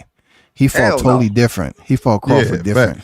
Facts. We know Virgil and Crawford don't have the same fighting style, so I'm very curious of what team Madrimov have for Virgil Ortiz. He got a hell of a team too. He got Joe Yeah. JL Diaz. Diaz. He got Diaz brothers Yeah. in his corner. Yeah. Like, Yeah, he got that tell me Yeah. Madrimov got a bag, bro, because he came out with some totally different shit. So he got to have a bag. Yeah, Mhm. and then, like I said, I was looking beyond that. Like, man, they had his. More important, they had his ear. He was listening to everything they fucking said, bro. Like I said, because nobody, when we was talking about that lead up to the Terrence Crawford fight, we was like, oh, Terrence finna dust this nigga. You look at his past fights before that, this dude came out fighting a whole different way. It was a different fighter, bro. And it didn't look. And the cold part about it, it didn't look brand new. It looked like he been doing that shit. You know what I'm saying? It was smart. That showed the depth that him and his trainers had. Yeah. They showed depth, bro. Even going up there against Bomac and Crawford, they showed depth. Yeah. You know what I'm saying? So They're gonna show depth with Virgil Ortiz to watch. They're gonna show depth, bro. Yeah, he had discipline in that shit. Old trainer, bro. He knows Bud. He knows Bud. Yeah. Bud, for sure. Bud came to prominence in That's a Tim's, good point. camp, bro. He knows Bud. Yeah. You feel me? So that's just what it is. This is a world-class trainer. And I think that if I'm gonna name an X factor for Madrimov, that's his X factor. And a lot of guys don't really speak on that too. Right. The guys with these world-class coaches that really get no credit. You know what I mean? Right. Sometimes that makes all the difference in the world, bro. Right. Some people will just be part of the team, but like I said, he called it though. We got a plan for, but he was like, we got a plan for Bud. Trust me. He was like, we're gonna go out and do our best with, but we got, and they knew, and the thing was, he was so disciplined, he didn't bite on no feints from Bud. Mhm. That was the whole thing. The only reason why Bud started sticking to him like glue, he couldn't get him to bite on shit. Mm-hmm. He couldn't get on a bite on nothing. That took some discipline out this motherfucking world, bro. Yeah, they did well. I ain't gonna lie, they did well. Yeah. And I was telling everybody that fight, everybody was like, oh man, Bud gonna stop him in this. I was like, that fight gonna be way harder than what the fuck people think. Yeah. Just considering who the coach is. And He didn't supply us with that Errol Spence forward aggression, that lineal type attack Errol Spence always Yeah. has with that jab. He did the 1-1-2 over the top. Right. And, you know, it's like, that's predictable, bro. You do that in all your fights. I thought, goddamn, he was gonna come out. He was gonna try some new shit, like they said. And you hit dog holler, goddamn me. I thought that motherfucker was gonna get popped, and that somebody's gonna go back to what he knows, start reaching and lunging. You know what I'm saying? But shit, that didn't work. man, That shit listen, didn't Bud work. took that kid in the first couple of rounds. What better way to make you follow your game plan is to get touched and be like, I ain't fucking around. Yep, coach, you right. Exactly. That's just what it was. But the Virgil thing, that's my thing. I know Virgil gonna come out hot, trying to rush his ass, create a firefight. But the thing is, I think it's gonna be the matter of Madrimov placing them punches, and I think that's gonna be the difference, bro. Madrimov got to do punch placement, bro, and he gonna place them motherfuckers right too. I think everything Madrimov gonna throw gonna be meaningful. It ain't gonna just be swinging. I think he's stronger than Virgil in this fight and more athletic. He's a more athletic fighter, man. Yeah. If you really looked at his videos, man, dude, he's athletic as hell. Yeah. He was more of a risk taker in all them other fights. Yeah. So all that reaching in, his head over his front foot, and he reaching real long to hit you in the body, and you know what I'm saying? Shit like that. But I don't see him coming out like that with Virgil. I see him like, come on, Virgil, let's fight. And when he get the opening up, he gonna come straight down the pipe. Virgil fought a fighter directly after Bud though. Second time. Mm-hmm. He fought Mean Machine directly after Bud. Now he's fighting Magic Mouth directly after Bud. So this is an intriguing thing. I want to see how Virgil does. Yeah. Yeah. It's very intriguing because the outcome makes a break whether we see people start clamoring for a Bud fight or not. That's Right. the harsh reality of it. Regardless of what he's got going on with Canelo, the harsh reality is there's more stupid people in this world than smart. And this is gonna, oh man, he need to fight Bud. Why Bud fight Canelo? He need to fight. If he wins the fight in impressive fashion, that's what you gonna hear. Oh shit! Yeah, but Oscar gonna be. You know how they love putting opponents in Bud lap for anything. Bro, he boy. had so many motherfucking shields in front of him. You want to fight Spence? You better fight Ford first. You better fight Hill Brook first. You better fight Amir Khan first. He knocked all fight Benavidez before you fight Canelo. Yeah. Nah, fuck that. Yeah. That shit it's gonna be a good fight though. No lie. But no lie. It's all comes down to the camp and who the fuck they are as you know, the coach. The coach is always gonna be the X factor. Look at the X with Bud. His coach is the X factor. Don't think Bo and Brian ain't been just coaching motherfuckers to big fights. He took a fucking white dude, man, named Grover Wiley. Grover, cool motherfucker too. He took Grover and beat Chavez Sr.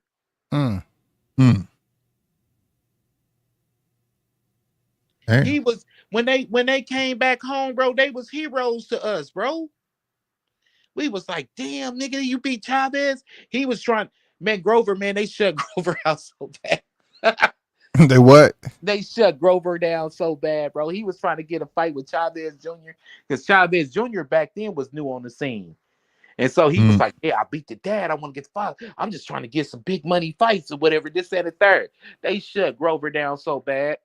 That's unfortunate, man, because he did what he was supposed to do. Now they want to keep him, you know what I'm saying? They want to put him on the bench, man. You ain't part of the plan. He was upset and shit. At that time, Brian was still fighting. He fought in a small show. I was supposed to be on that show too, in St. Joseph, Missouri. Real shit. It's like a little bit outside of Kansas City if you don't know. You know what I'm saying? Probably about like 50 miles so outside of Kansas City or whatever. Motherfucker fought a nigga named Brian Polly. I was talking to him back. He's like, man, bro, I got this kid, bro. I was like, nigga, the one little kid, I didn't even know Terrence's name back then. I was like, the kid that fought on the show. He was like, yeah. This motherfucker go out and fight Byron Polly. That's why I'm like, if you know, you know. I really know these niggas. You know what I'm saying? Brian is a real one. Byron Polly hit that nigga at the end of the round at the bell, man. Bo beat the shit out of him. He knocked him out on his feet. The referee said, break it up. Came back the second round, and they stopped the fight. Round 2. But Bo beat his ass, nigga, in between the rounds, nigga, because he got hit after the bell. Look on Box Rec, I promise you. It was in St. Joseph, Missouri. I think it was in the Ramada Inn where we went. Real talk. That's why all these niggas be on some fanboy shit, homie. And I be like, I know these niggas.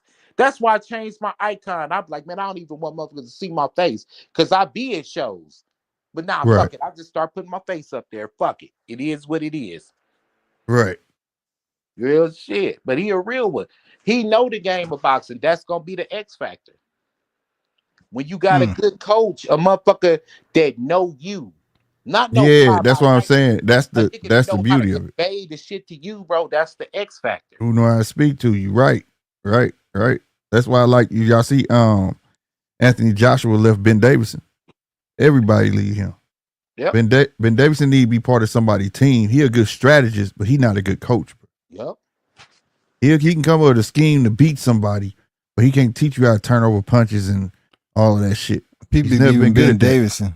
They go to Sugar Hill. Yeah, right. There you go. You know what I'm saying? He a good strategist. Like he could put a good plan together, nigga. We can't teach you how to turn over no punches and all that shit. Everybody try him out and then they leave him. Yeah, that's wild. Boxing wild. That's the Wild West anyway, man. Even with the trainers, how they not locked into a contract. Some of them they can get fired at will. And sometimes Mhm. you don't get paid, bro. Yeah, I heard. Don't get. When I was out there in the amateur, when I was covering the amateur and stuff like that.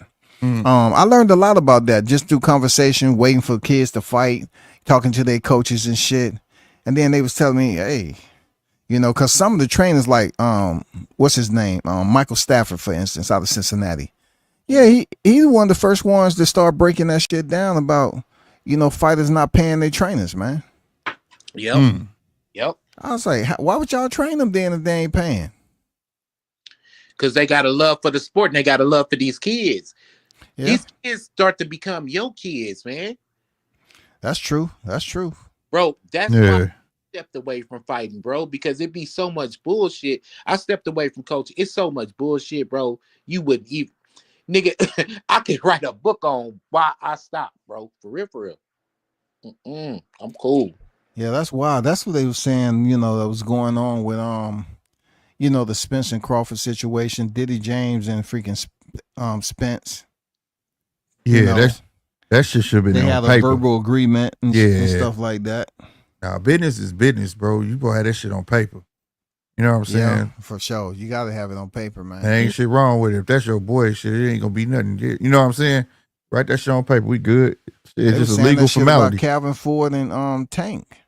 That it was some money issues and shit going, but I don't know the extent of it. But Man, it's a little bit weird, that whole situation, bro. I don't know. It's starting to make me feel like, yeah, PBC finna fall by wayside because my dude doing. You see where he had his workout at? who At his Tank? gym? Yeah, and it was at just like private. It was, private. yeah, like it wasn't no big deal. And this is y'all big dog. You know what I'm saying? He been trained at Bone Breaker, hasn't he? Something like that. Something like that. I just saw it online or whatever, and he like invited a certain few, YouTubers to come and things like that. And it's like, yeah, you the big dog, bro. They done put your ass in a college gym. Now you doing your workout in a local gym. Like where I don't know. It just seemed odd. If it ain't making him money, Tank don't care about having a private workout, man. He's at this point. If he stands on his word and retire next year, he's gonna do shit his way. The entire 25, 26. He don't care, bro. No, I'm talking about for is the promoter. You get what I'm trying to say? Like, if you my dog, if you my top cat, nigga, I would spare expenses on everybody else, but you right now the face of PBC. No, he don't care about that. Tank, you know what Tank want? He want all the money he can get. That's all that is. He don't give a damn he doing open workout at the YMCA. Even if you got to cut corners on this promotion, I need that. Yeah, I need that. Tell me how I can make the most money. I can care less about. Yeah, you could definitely tell. You could definitely tell it's him and Al talking. You can definitely tell that he made that shit clear in the interview. For the longest, bro. If you look at the moves that Al Heyman has been making, and if you got any kind of street smarts, ever tried to sell something, anything to anybody, he just looks like a guy who's about to run off on the plug. Before you know it, man, PBC will be resolved or whatever the fuck, and he's running off on the plug. Because think about it. This is the one thing about PBC that's really like a telltale sign. He's not investing in any new talent. No. Only thing they doing is poaching fighters.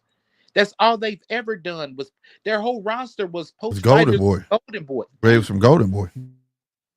What Abdullah Mason do they got? Right. What Keyshawn do they got? Any new fighters? All these fighters is pretty much old ass HBO fighters. And you know what I've said a million times, fellas. If you're old enough to fight on and you was an HBO fighter, you're towards the end of your ropes. Right. That's just facts. You're old now. You're an older fighter. Yep. You feel me? But shit, goddamn me. He's not investing nothing into that business, bro. I don't see. No, he ain't. He ain't though. He ain't. I could tell shit. Like I said, that's why I'm saying like they on their way out. I'm just trying to see what positions Prime doing with the fight cards they having this year. Like how many fight cards they having? No, that shit probably be end. No, that shit probably like the end. This supposed to be the end of the contract or some shit like that because they didn't fulfill it of the year before. They was supposed to have a certain amount of fights last year. So you saying it was like a 12? It was like a 12. It was like a 12 fight deal or some shit like that. And they was supposed to do so many a year, something like that. 12 or 14 fights or something it was. What was it? You still could find a contract. You could find it. PBC and you could Google it. It'll come up. I think Tank is still gonna be locked in though. If No, anything. that fight's on there, but I mean it's ended sometime this year though. Like they not renewing. Yeah, like I don't see the Charlo brothers trying to sign with anybody else on. They still locked in with Al They Heyman can't. for life. He put your ass in. It's called perpetuity. You ain't yeah. going to. You not going to fucking Jupiter, nigga. And Yeah. before he get a piece of it, And if you do fight on somewhere else, bro, you owe that man 33 and the third of your shit. for real. Yeah, I try to tell people that 33 and the third, and they say, "Nah, man." I say, "Man, you must be out your mind." Yeah, Al ain't Shit. playing, bro. Al is not playing, bro. I don't want to hear your sob story. Al getting paid two ways. He getting a piece of your check, and then he used TGB promotions. He getting paid. He getting paid from every fucking fight that's put on by them. Yeah, Al ain't man. crazy. And then that's why I used to tell people when he have them in-house fights. I say, yeah, it's beneficial to in-house fights for PBC because Al getting paid twice. Twice. Mhm. He getting paid from both fighters and the whole overall. Yeah, the overall. Yep. That's the beauty. He found the loophole. That's why they didn't like him, bro. The Ali Act would have blocked him from what he doing, but he's not a promoter. And only fighters He's an advisor. only fighters you gonna see fight on PBC right now, and this is my speculation. So I don't know. I'm just right. It ain't written in stone, but I'm saying only fighters that you're gonna see fight is fighters that probably owe him bread, so he can clear his books. Right. It's like a pyramid scheme. Like, okay, say for instance, if you ain't fought in 2 years, nigga, you don't fight, you don't eat. So now, hey, you borrow money from the promotional company or whatever the fuck. You borrow money from Al. Yeah, now you got it to a couple of $1 million. Now you about to fight. Because Yep. he's going to get you a fight so you can pay back what the fuck you owe. So you really didn't walk away with shit. You Yep. just paid off your debt.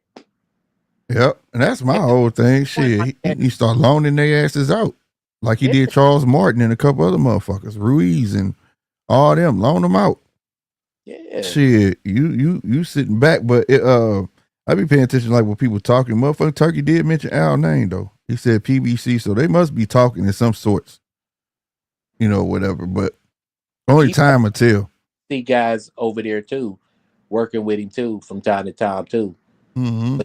Saying maybe Al was just gonna sell the whole outfit. Who knows? Who knows, bro? But He I trying don't to trying to sit on some assets because he showed not loaning everybody out. So, Yeah. you know, he still got no Caleb Plant not with them no more. He's not with PBC. Well, maybe he loaned him. I remember he was supposed to fight on Pro Box at one point in time. Remember?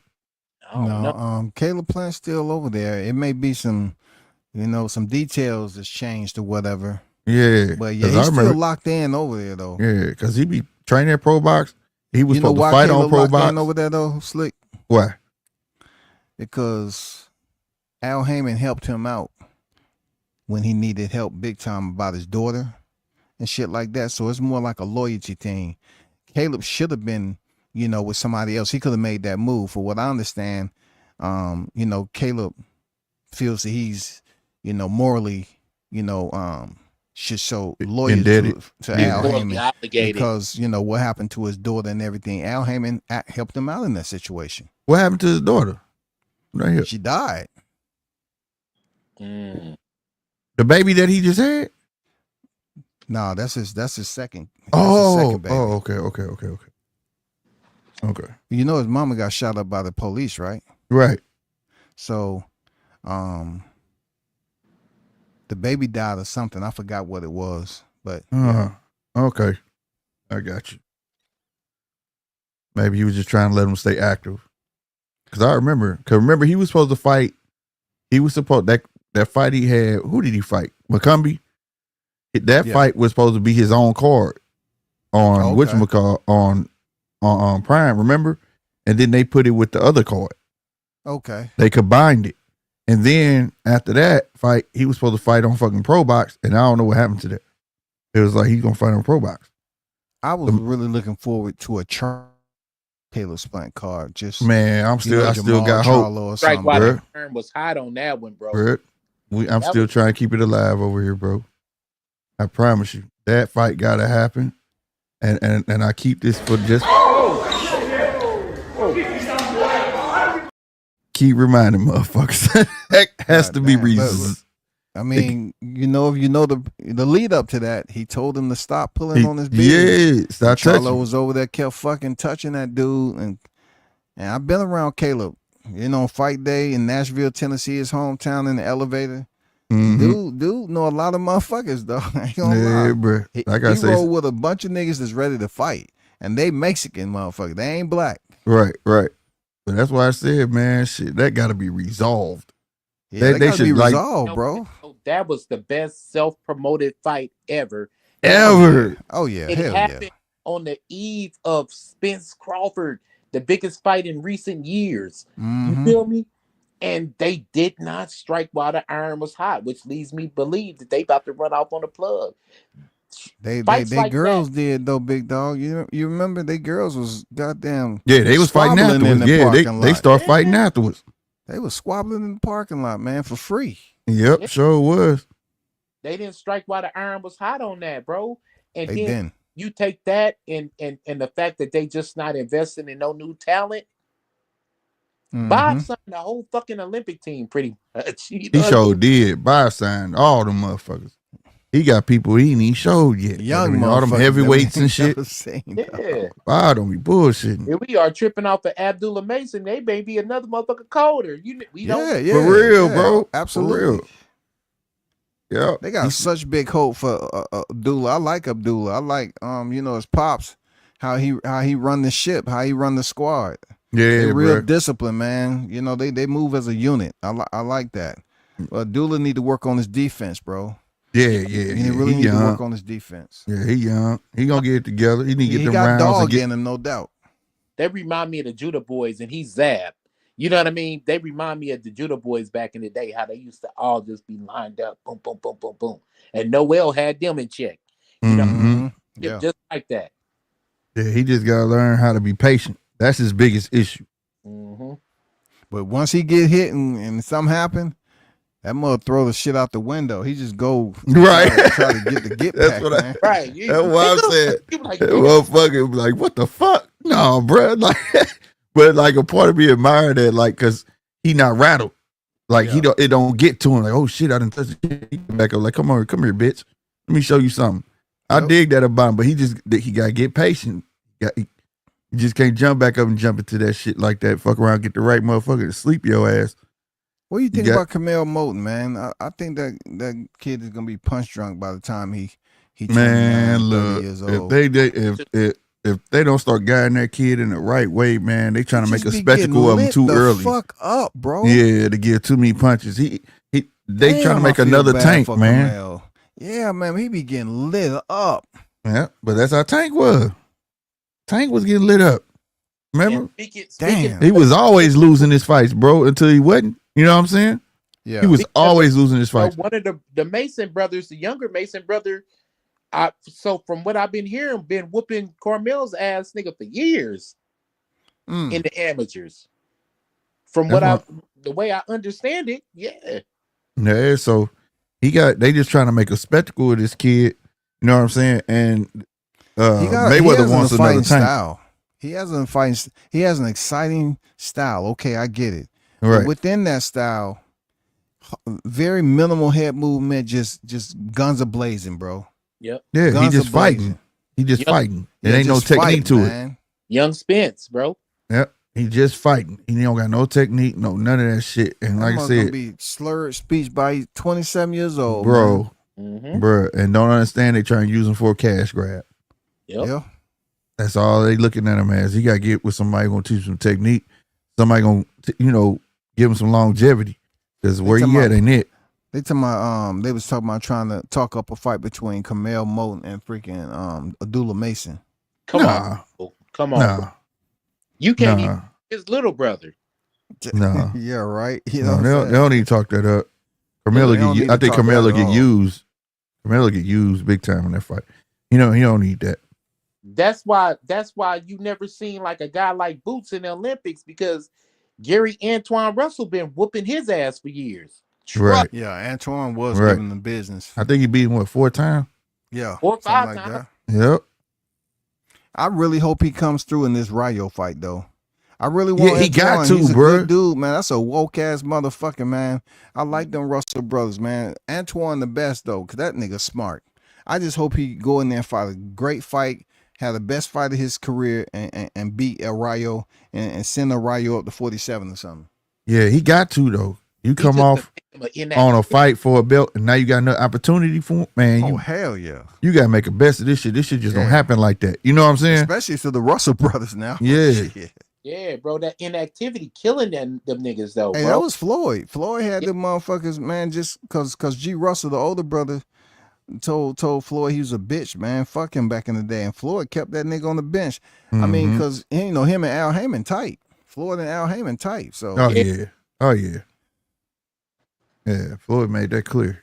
You just cause you don't fuck, trust me, you ain't fucking with me, you fuck with Al, then you fucking Yeah. with me. You fucking Right. with me, nigga. Shit. You heard what Tank said in that interview? He said, you know why I ended up fighting Pedraza?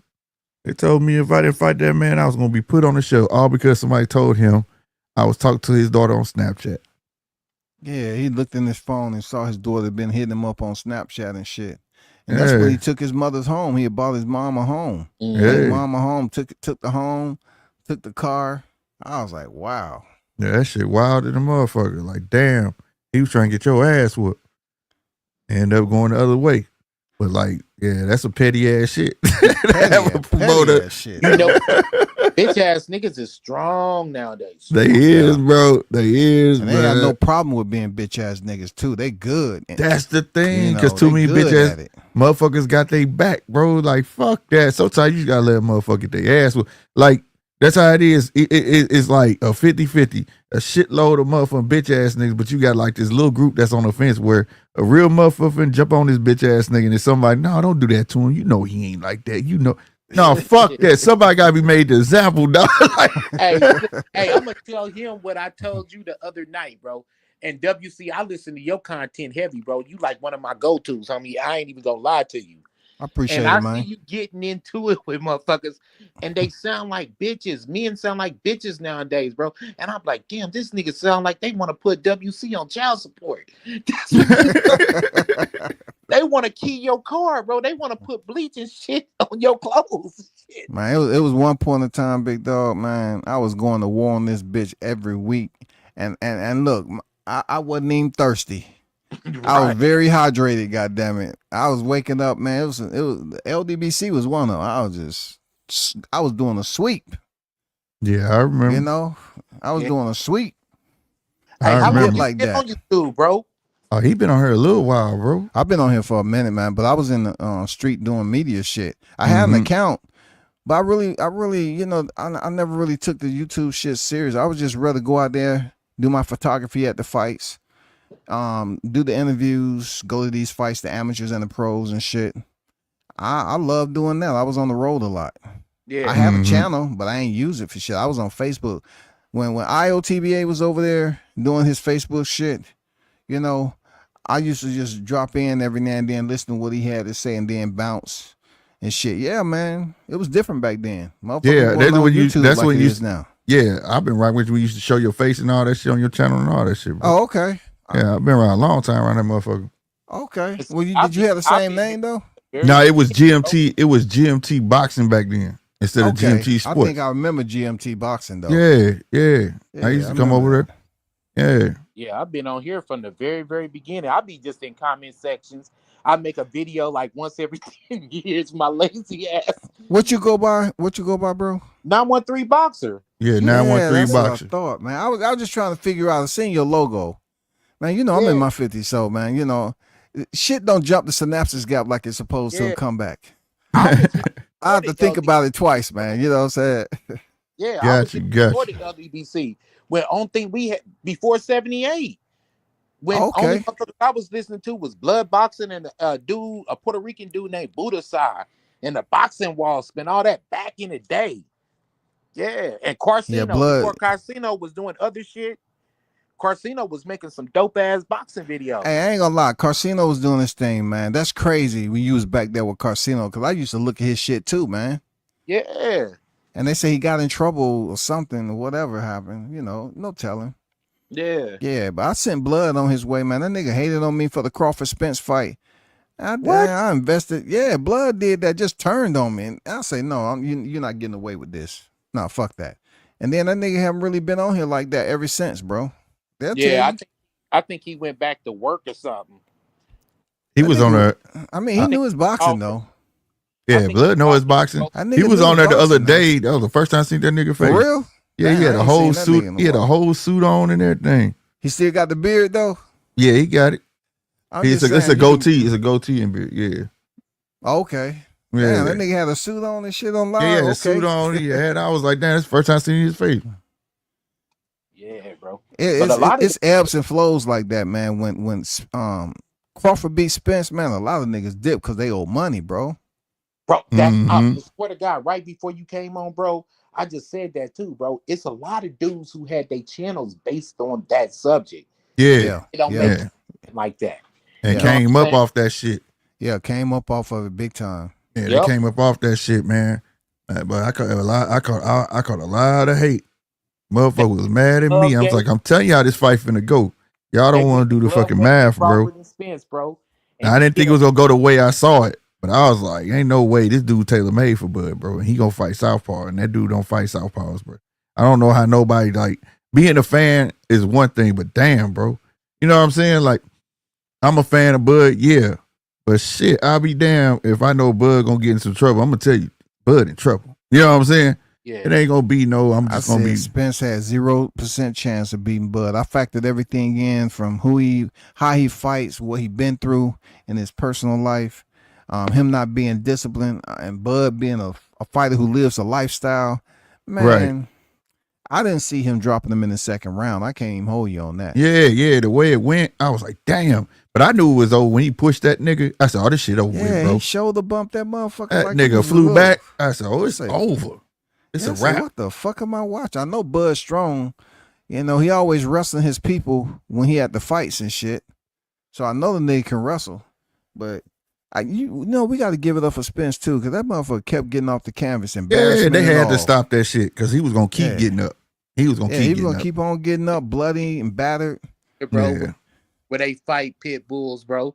My nigga, he was just a game loser. I'm sorry, but everybody in Slick knows I was one of the only dudes that said, hey, man, Spence ain't that good. He's never been that good, in my opinion. He's never. I don't even think that that's the top Bud win.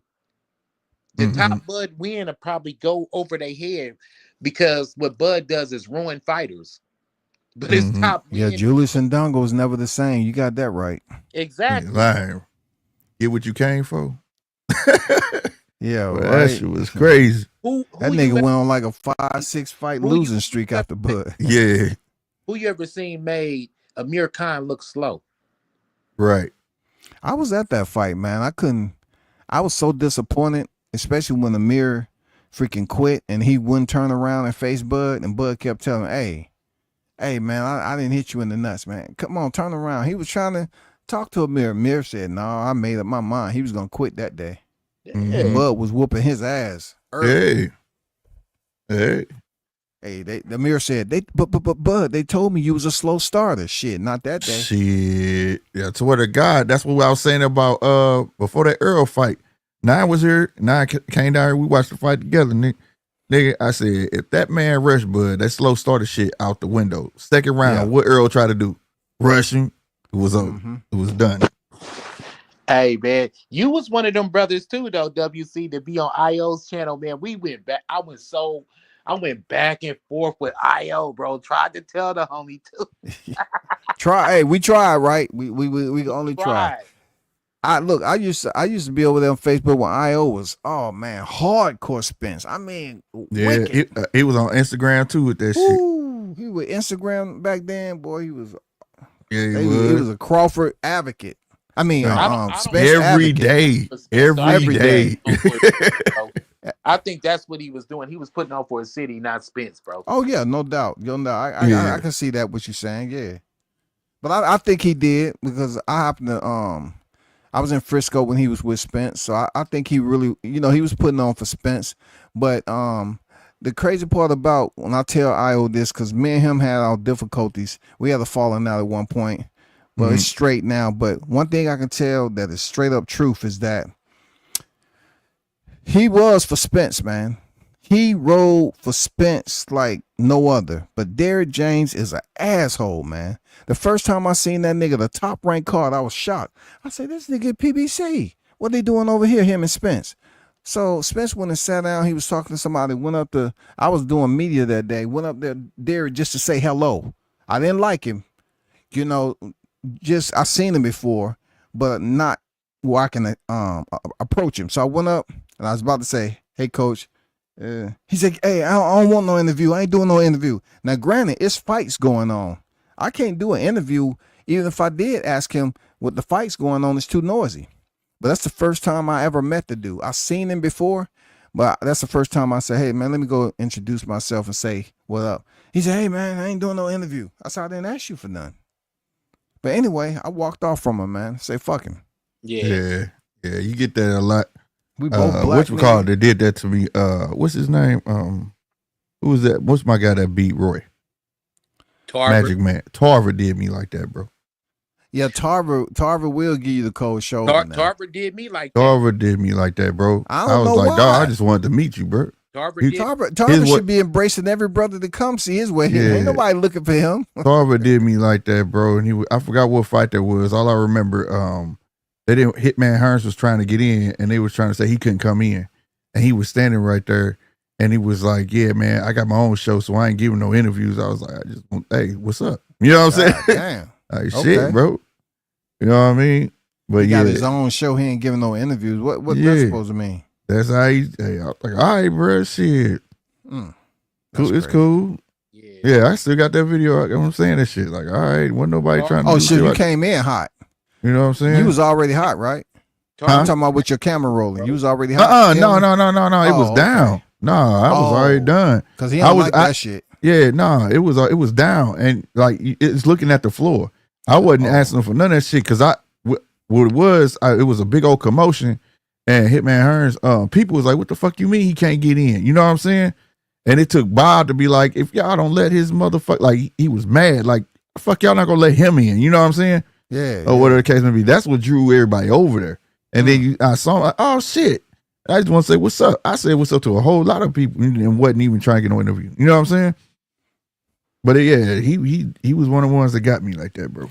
Yeah, he don't like when you come in hot with that camera rolling. Don't put no camera in his face, boy. No. Nasty to us back in the dip. He had just beat Roy Jones, bro. And we was Atlantic City, bro.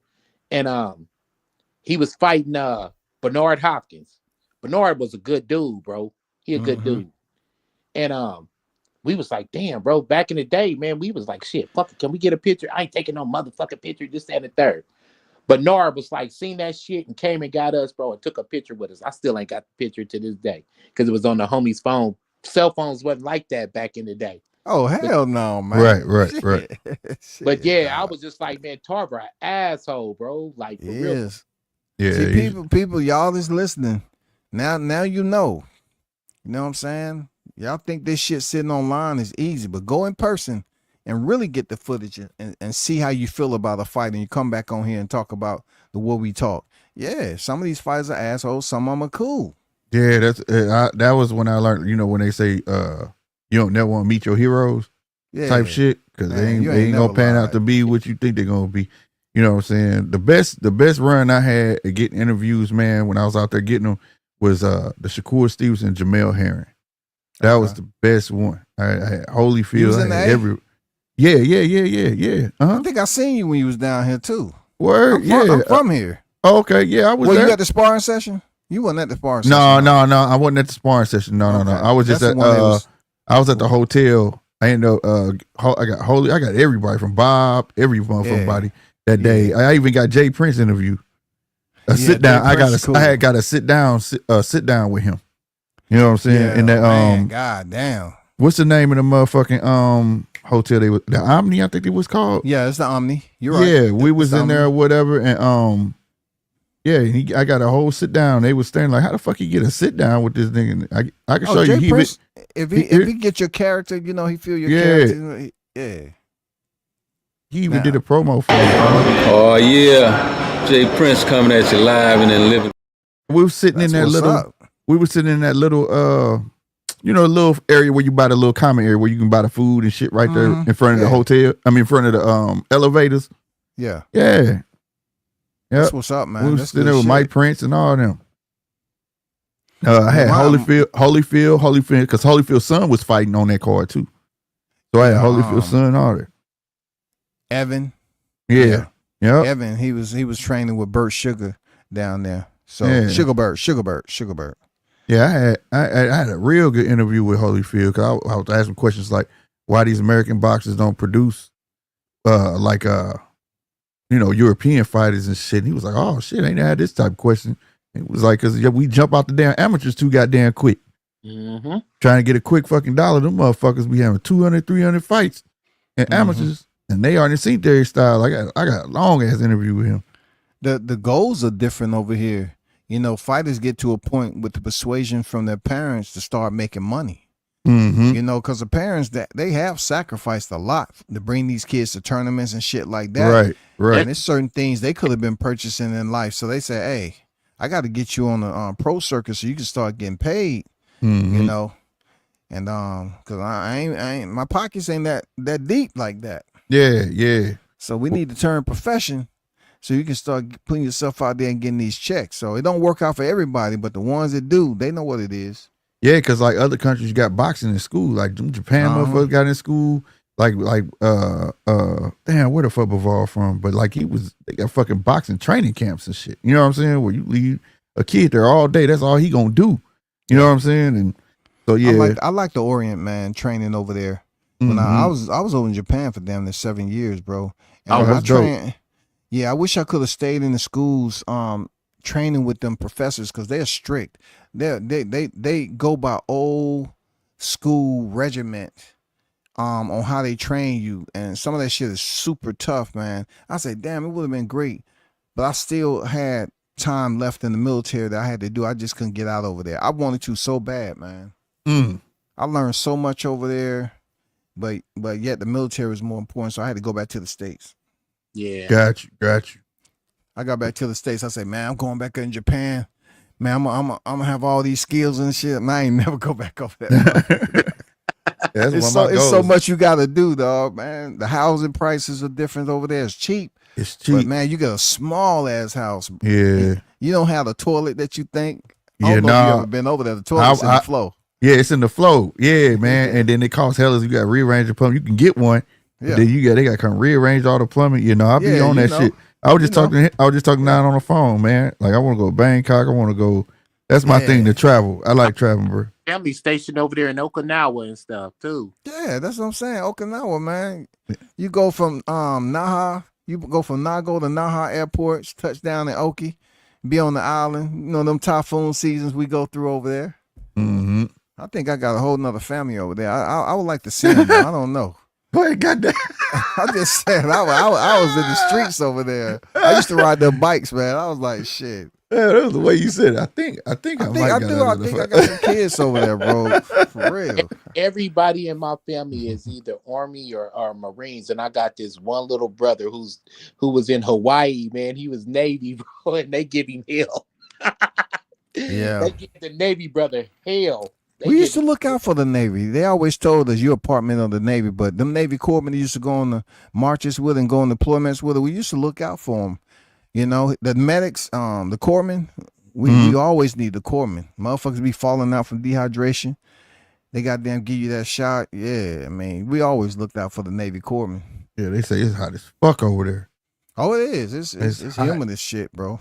Yeah. I'm going to go, though. I got to go. I gotta make sure you check out freaking Singapore, Thailand. Yeah, you know it's pretty interesting over that area, man. Pretty nice. Yeah, that's why I've been looking at Bangkok, and I've been looking like their condos and shit you can rent and all that. I'm going. I got it made up. I'm going. Were you ever in the service or no? Nah. Okay. Nah. I just like to travel. I want to go there, England, But yeah, that's why I've been having my eyes on Bangkok here lately and shit. You go to Sweden, man. I don't know. Yeah. Hey, they got some beautiful women over there, man. You might have a little bit slow time getting up out that motherfucker. I heard. Know, they got some beautiful women over in Sweden. I heard, bro. Sweden and what's the even Poland? Australia too, man. Yep. Hey, you don't know how strong a black man is till you go to these foreign countries and they be on you. They be like, man, they be on you, boy. Yeah, like they want to meet you, get to know you, what you got going on, all that shit. You about to be in the comment section like, get your own. Right, look, DJ for Australia. Don't come over, take all girls. Hey, I was in Pattaya. Hey, dude, I was over there, man. Hey. Yeah, man. I treat them with respect. I gave my name first. Most of the time, you don't even get the name. Hey, Diggs, what city you from? What'd you say? I gave them a name. I gave them a name. You know what I'm not the name. You know what the protocol is. Facts, bro. What now? From Sydney, right? What? DJ? Is he from Sydney? Slick. I think he's from Sydney. Yeah. Yeah. Yeah. And damn, Mark somewhere about he ain't by the Gold Coast, but he's from they broke that shit down to me. It broke down the Gold Coast and then the other two parts of some shit they were saying. South Korea ain't that bad either, man. Yeah. Yeah, it ain't that bad, bro. You'll be amazed, man. The clubs. When I was over there, they had a 3:00 curfew, man. Of course, the Marines, we always stand out. We broke curfew. Us, along with a whole lot of other service members, was freaking taken down to the station, and they just held us. So I'm from the city. I always observing who on what block doing this. So I noticed these two white officers. They was talking to the guards, and they disappeared. So they was Marines. So I went out behind them, and the guard said, "No, you can't leave." I said, "Yes, I can. They're Marines. They're leaving. I'm leaving with them. I'm a Marine too." And then he said, "Okay." So I grabbed the rest of the Marines I was with. I said, "Let's go, man." They was gonna do paperwork on us, man. I said, "Fuck that, man. I ain't getting in trouble." Shit. Right. Let's go, man. The border? Huh? Did you ever get to see the North Korean border? Bro, it's funny you mentioned that. You talking about the demilitarized zone? Yeah. Bro, I went. You can walk up there. Okay, this is how it is. When you walk out the building, you're gonna go for a bridge. It's a bridge that separate North and South Korea. It has a metal stripping in the middle of it. At each end in North Korea is guards right there with guns. In South Korea, you have guards with guns, and they're standing on the bridge. And the reason they're there is when you're on there just to see the view is to make sure you don't run over to North Korea. They're there and they're facing inboard, and they just don't move. They don't blink. They got shades on, all that shit. And then you just look and all that, and then you move. And they'll wait till everybody off the bridge, and then they'll come off the bridge. Damn. The North Koreans, if you drive up, you see North Korea on the left side. They have these towers. And they have armed guards in there looking down at the highway. They don't fucking play over there in North Korea, bro. Bro, I heard that guards watching the guards at the border. Yeah. Because they don't, if somebody jumps ship and just goes over to South Korea, you know what I mean? So they watch the guards, and then if you do leave, they'll pretty much fuck over your They'll shoot you down. Yeah. If you try to leave North Korea and get caught, they firing on you. Yeah. Wow. Now South Korea is all allies. That's where we stationed at. That's where we. So North Korea, the people that live in North Korea can't never leave that motherfucker. No, Kim Jong-il or whatever the fuck blood name is. Yeah, he all bad. They got it fucked up. It's all bad. Yeah, I know he all bad, but damn, you can't leave that motherfucker. Just think about the perimeter of being over here, and you say, you know what? I really want to leave the country. Where do I go, though? You know what I'm saying? Imagine all of it being quarantined off, and you trying to find a way to exit. No. Not over there in Korea. You getting your ass shot. Through China will send your ass back. It's up like China will send you back. Yeah. If you go to China, from what I understand, you have to sneak to Cambodia, I believe. I'm gonna tell you, China be killing motherfuckers trying to leave. That's wild, I'll tell bro. you that. That's why you saw Brittany Griner for a little small shit she was in. They locked her ass up. It was a Marine over there, had been over there for years. Because they say he was part of espionage. He was a spy. Yeah, I don't want to fuck around over there in China. Nah, fuck that. It was an American kid that took a poster off of a hotel, and they propaganda. They made him like say some shit. I have done this for my American government, or this, that, and the third. And they finally like fucked around and got him back. But when he got him back, he was like pretty much an invalid, bro. He was like, they say they're poisoning. Yeah, and he died like within a couple of days after him coming back. Yeah, they got him from over there. No telling when he didn't eat, what they did to him. They probably tortured him, all that shit. Yeah, no, he got back off the plane, man. He died sometime later. Young, healthy, damn, dude, bro. Healthy. Oh, over a poster. Over a poster, man. You don't touch no like over there. They have signs like you can consider propaganda. You know what their political message they're trying to send out. So to have a U.S. citizen go over there and tear this shit down in their country, man, you are out your damn mind, bro. You remember that American got caned? You remember that American got caned? For tearing down that sign? They whipped him like, how many lashes he had? He had over like 100 and some lashes. Man, that's some bullshit. Damn, imagine bro. a brother out there getting lashed. Shit. Boy, that shit. Yeah, I'm pretty good with the travel, man, but I'll go anywhere, bro. But that's a place I just don't have no desire to go. Yeah, that ain't going nowhere near. Man, I went into the back alleys of everywhere I went into the back alleys, man. You know, I tell people that's one thing I can say for sure. This is all God. I mean, I don't put God in shit, but it's all honesty.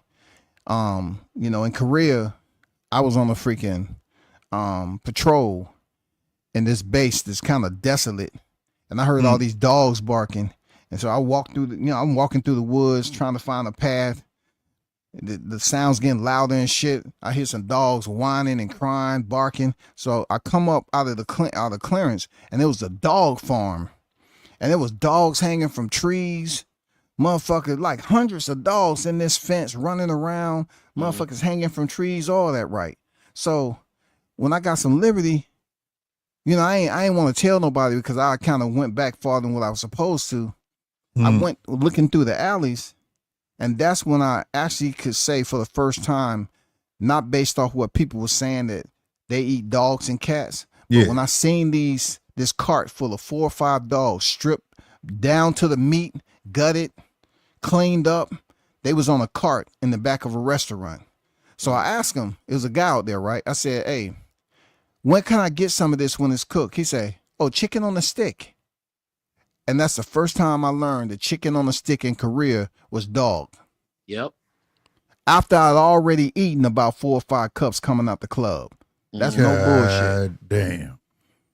You eating dog, man. That shit's good. I ain't gonna lie to you, bro. That shit good. Yeah. I don't know if I done ate German Shepherd, dope. In Thailand, I know they got that, but they tell you though that they was like, you just better know their language. You know what I'm saying? They usually have people that speak English and tell you what you need to know now. Yeah. You gotta be careful about them women over there. They definitely want you over there to spend your money. You can get like 3 women for $15. Right. And they'll hang around till that money gone, goddamn me. Man, Right. I work with a Vietnamese Real. today, and I was like, you know, I'm a foodie, bro. And I was like, damn, what do you miss from home? He said, you don't want to know. And pretty much I was like, go on and tell me, nigga, fuck it. He's like, I miss dog. Like, they like really fuck with dog. Yeah, they fuck with dog hard because I never knew. I'm from the city. I just thought it was disrespectful. People say it all the time until I went over there to Korea and I saw them dogs on the cart. I say, damn, that's the first time I seen a stripped dog all the way to the bone, skin, meat, gutted out. That shit was clean. Man. And then he say, chicken on a stick, chicken on a stick. So I went back around there. I just looked at the shit. I say, damn. And I got me another cup too, man. I ain't gonna lie. I was hungry as shit. I was hungry as a motherfucker. I was gonna give me some more dog. It's a white meat or a red meat? I figure it'd be a red meat, but it's a white It's gonna meat. be white. It's But gonna the be crazy whack. part about it, the dogs all when they were stripped down, it's they all look the same, man. They had their mouth open, motherfucker. I'm talking about stripped. They have a big opening under their skin, belly, and I guess they take them in, and that's when they cut them up and section them out and get the meat out. But it was red, you know, it was kind of red brown meat. Yeah, You know what I'm saying? they're bleeding Shit them like out. They'll be like out here. We got a lot of Chinaman restaurants, so we got a saying: if you don't see no dogs around that motherfuckers, you don't go there. You don't see no straight dogs, bro, because you can't tell the difference. I don't give. I always get shrimp fried rice. I don't want no chicken. I don't want no beef. I don't know what's what. Man, because I live in Kansas City now, you know, and he's in St. Louis, and that motherfucking Chinese food is phenomenal, bro. I Yeah, it is. fuck with Chinese food, but That St. food. Louis, I show. If you right. think for one at second that. that these Chinese restaurants over here are not still eating dog, man, come on. You know how many dogs we got over here in America? Man, we Right. got plenty of dogs over Yeah, here. bro. That's why we be saying that you don't never see no dog and cats around a Chinese restaurant out here. Yeah. That shit weird. Pigeons either. We be like, this shit weird, bro. Like, we only see no Yep. stray dogs around this motherfucker. Don't see none, man. None. Swear to God. I mean, I don't know. I don't know what season they put on it, but I ain't gonna lie, man. That shit was soft. It was good, man. That shit was good. I ate the What shit was out it that like? Was it motherfucker. on My dude said it was too late. Fuck it. Man, it tastes like when you walk into a Chinese restaurant, you have the chicken that's kind of like teriyaki sauce, just a little bit. Yeah, and it's strung out on a and stick. it's a sesame. Yeah, it's sort of like that, but it tastes better than teriyaki. Damn. Man, they make You got some juice. You bud, got some bro. sauce in the end of your Tripping, cup on the bottom of your cup. Right. As long as the nigga don't know, it's all right. Yeah. It was too late. He said It was too late, bro. Give me another one. It's all good, bro. Bro, Oh I'm my from God. LA, bro. Hey, I got rules about Chinese food. I'm only gonna eat the shrimp, bro. That's all I don't want no chicken. I don't want no beef. I just want Yeah, shrimp. bro. Yeah, bro. That's I've all been I through want. it. I've been through it here. I'd be like, give me beef fried rice, and I'd have had pork fried rice the day before. I'm like, why this shit taste the same, bro? Why did it don't taste no Yep. different, bro? It don't taste no different. I asked him, man, didn't I tell you give me? It is beef fried rice. Yeah, all right, bro. Ever since then, I'd be like, give me shrimp fried rice. I know what that look like. Yeah, that's all I fuck with is shrimp. Shrimp Give fried me the rice. shrimp fried rice, bro. I don't want chicken, beef, all that shit look the same. Yeah. Yeah, you don't want crab either. They be making that fake ass crab meat, bro. Yeah, that crab meat. Shit be Yeah, making your stomach hurt because it's processed, whatever it is. yeah, yeah. And they swear by that shit. Yeah. They swear by that shit. That's real. Get your ass some rolls, sushi rolls and shit. That should Yeah, be fake, some sushi motherfucker. roll. Yeah, for sure. Yeah. Be fake as hell in there, bro. I know about that. 100. I never get any sushi rolls. With the crab meat in it because that crab meat is just processed, bro. Like Mhm. it's not the real crab at all, man. Hell no, that shit probably strips of fucking flavored plastic. Flavored plastic, man. That's what it look like to me. And it don't even taste like crab, bro. Nah, I don't. Nah. Hey, well, you talked about WC going to San Fran before, right? Excuse me. You've been to San Fran before. You was talking about Yeah, that's a drug, man. That shit bad right now. yeah. Well, Well, what was up? you do the Fisherman's Wharf in San Fran and get them crab rolls. Them shits is fire. Mm, Yeah, go to I the wouldn't doubt Fisherman's- it. Yeah, go to the Fisherman's Wharf. You know how like they be having like the clam chowder and the little bread bowls and shit. Mm-hmm. Yeah. Like on the East Coast, they do lobster rolls. On the West Coast, we do crab rolls. That shit's Okay. fire. That remind me of DC, man. You know, they had Chesapeake Bay. That's pretty much sort of what you was talking about. They had the wharf down there by Haynes Point Park. Because that was Yeah. my first duty station in DC, man. I learned a lot over there. Yeah, bro. Yeah. Man, that seafood was just fresh, man. They get it.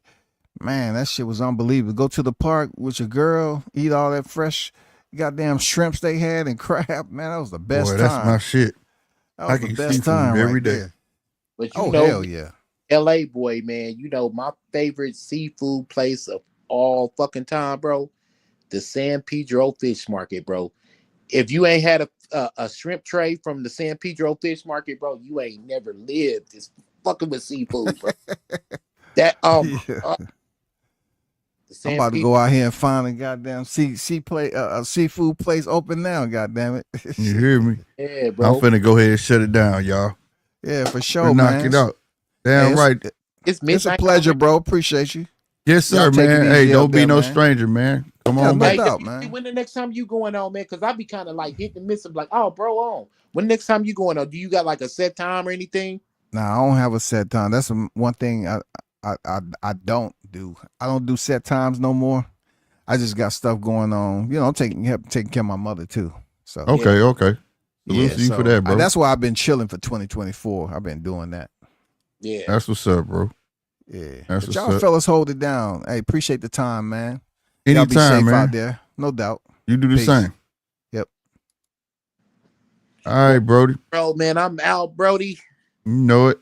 We're gonna do it again tomorrow. Right on, my nigga. Yes. Well, I'm out, man. Everybody out there in YouTube land, man, y'all hit the motherfucking like button, the subscribe button. The homie be dropping some motherfucking heat. The shit, we fly. We flashy, we flamboyant, nigga. We pimps. You know what I'm saying?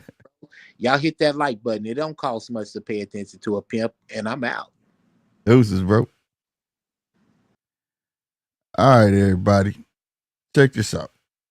I appreciate everybody coming through. I know it was an odd day Thursday, but like I said, I'm about to get real consistent. So y'all want to make sure y'all hit that bell. You understand me? All right. And put it on all. You know what I mean? And so everybody who's usually over there on GMT Sports, like I said, this show primarily is over there on my other channel at GMT Sports. You know what I mean? Salute to WCS for coming through. Salute to you, man. Real talk. Salute to 9 for coming through. Everybody in the chat that came through. My boy DJ. Punch hit the motherfucking panel, and y'all can hit the panel too. This is the people show, you know what I'm saying? Generally over on this channel, we have GMT podcast, which is Grown Man Talk Podcast, you know what I'm saying?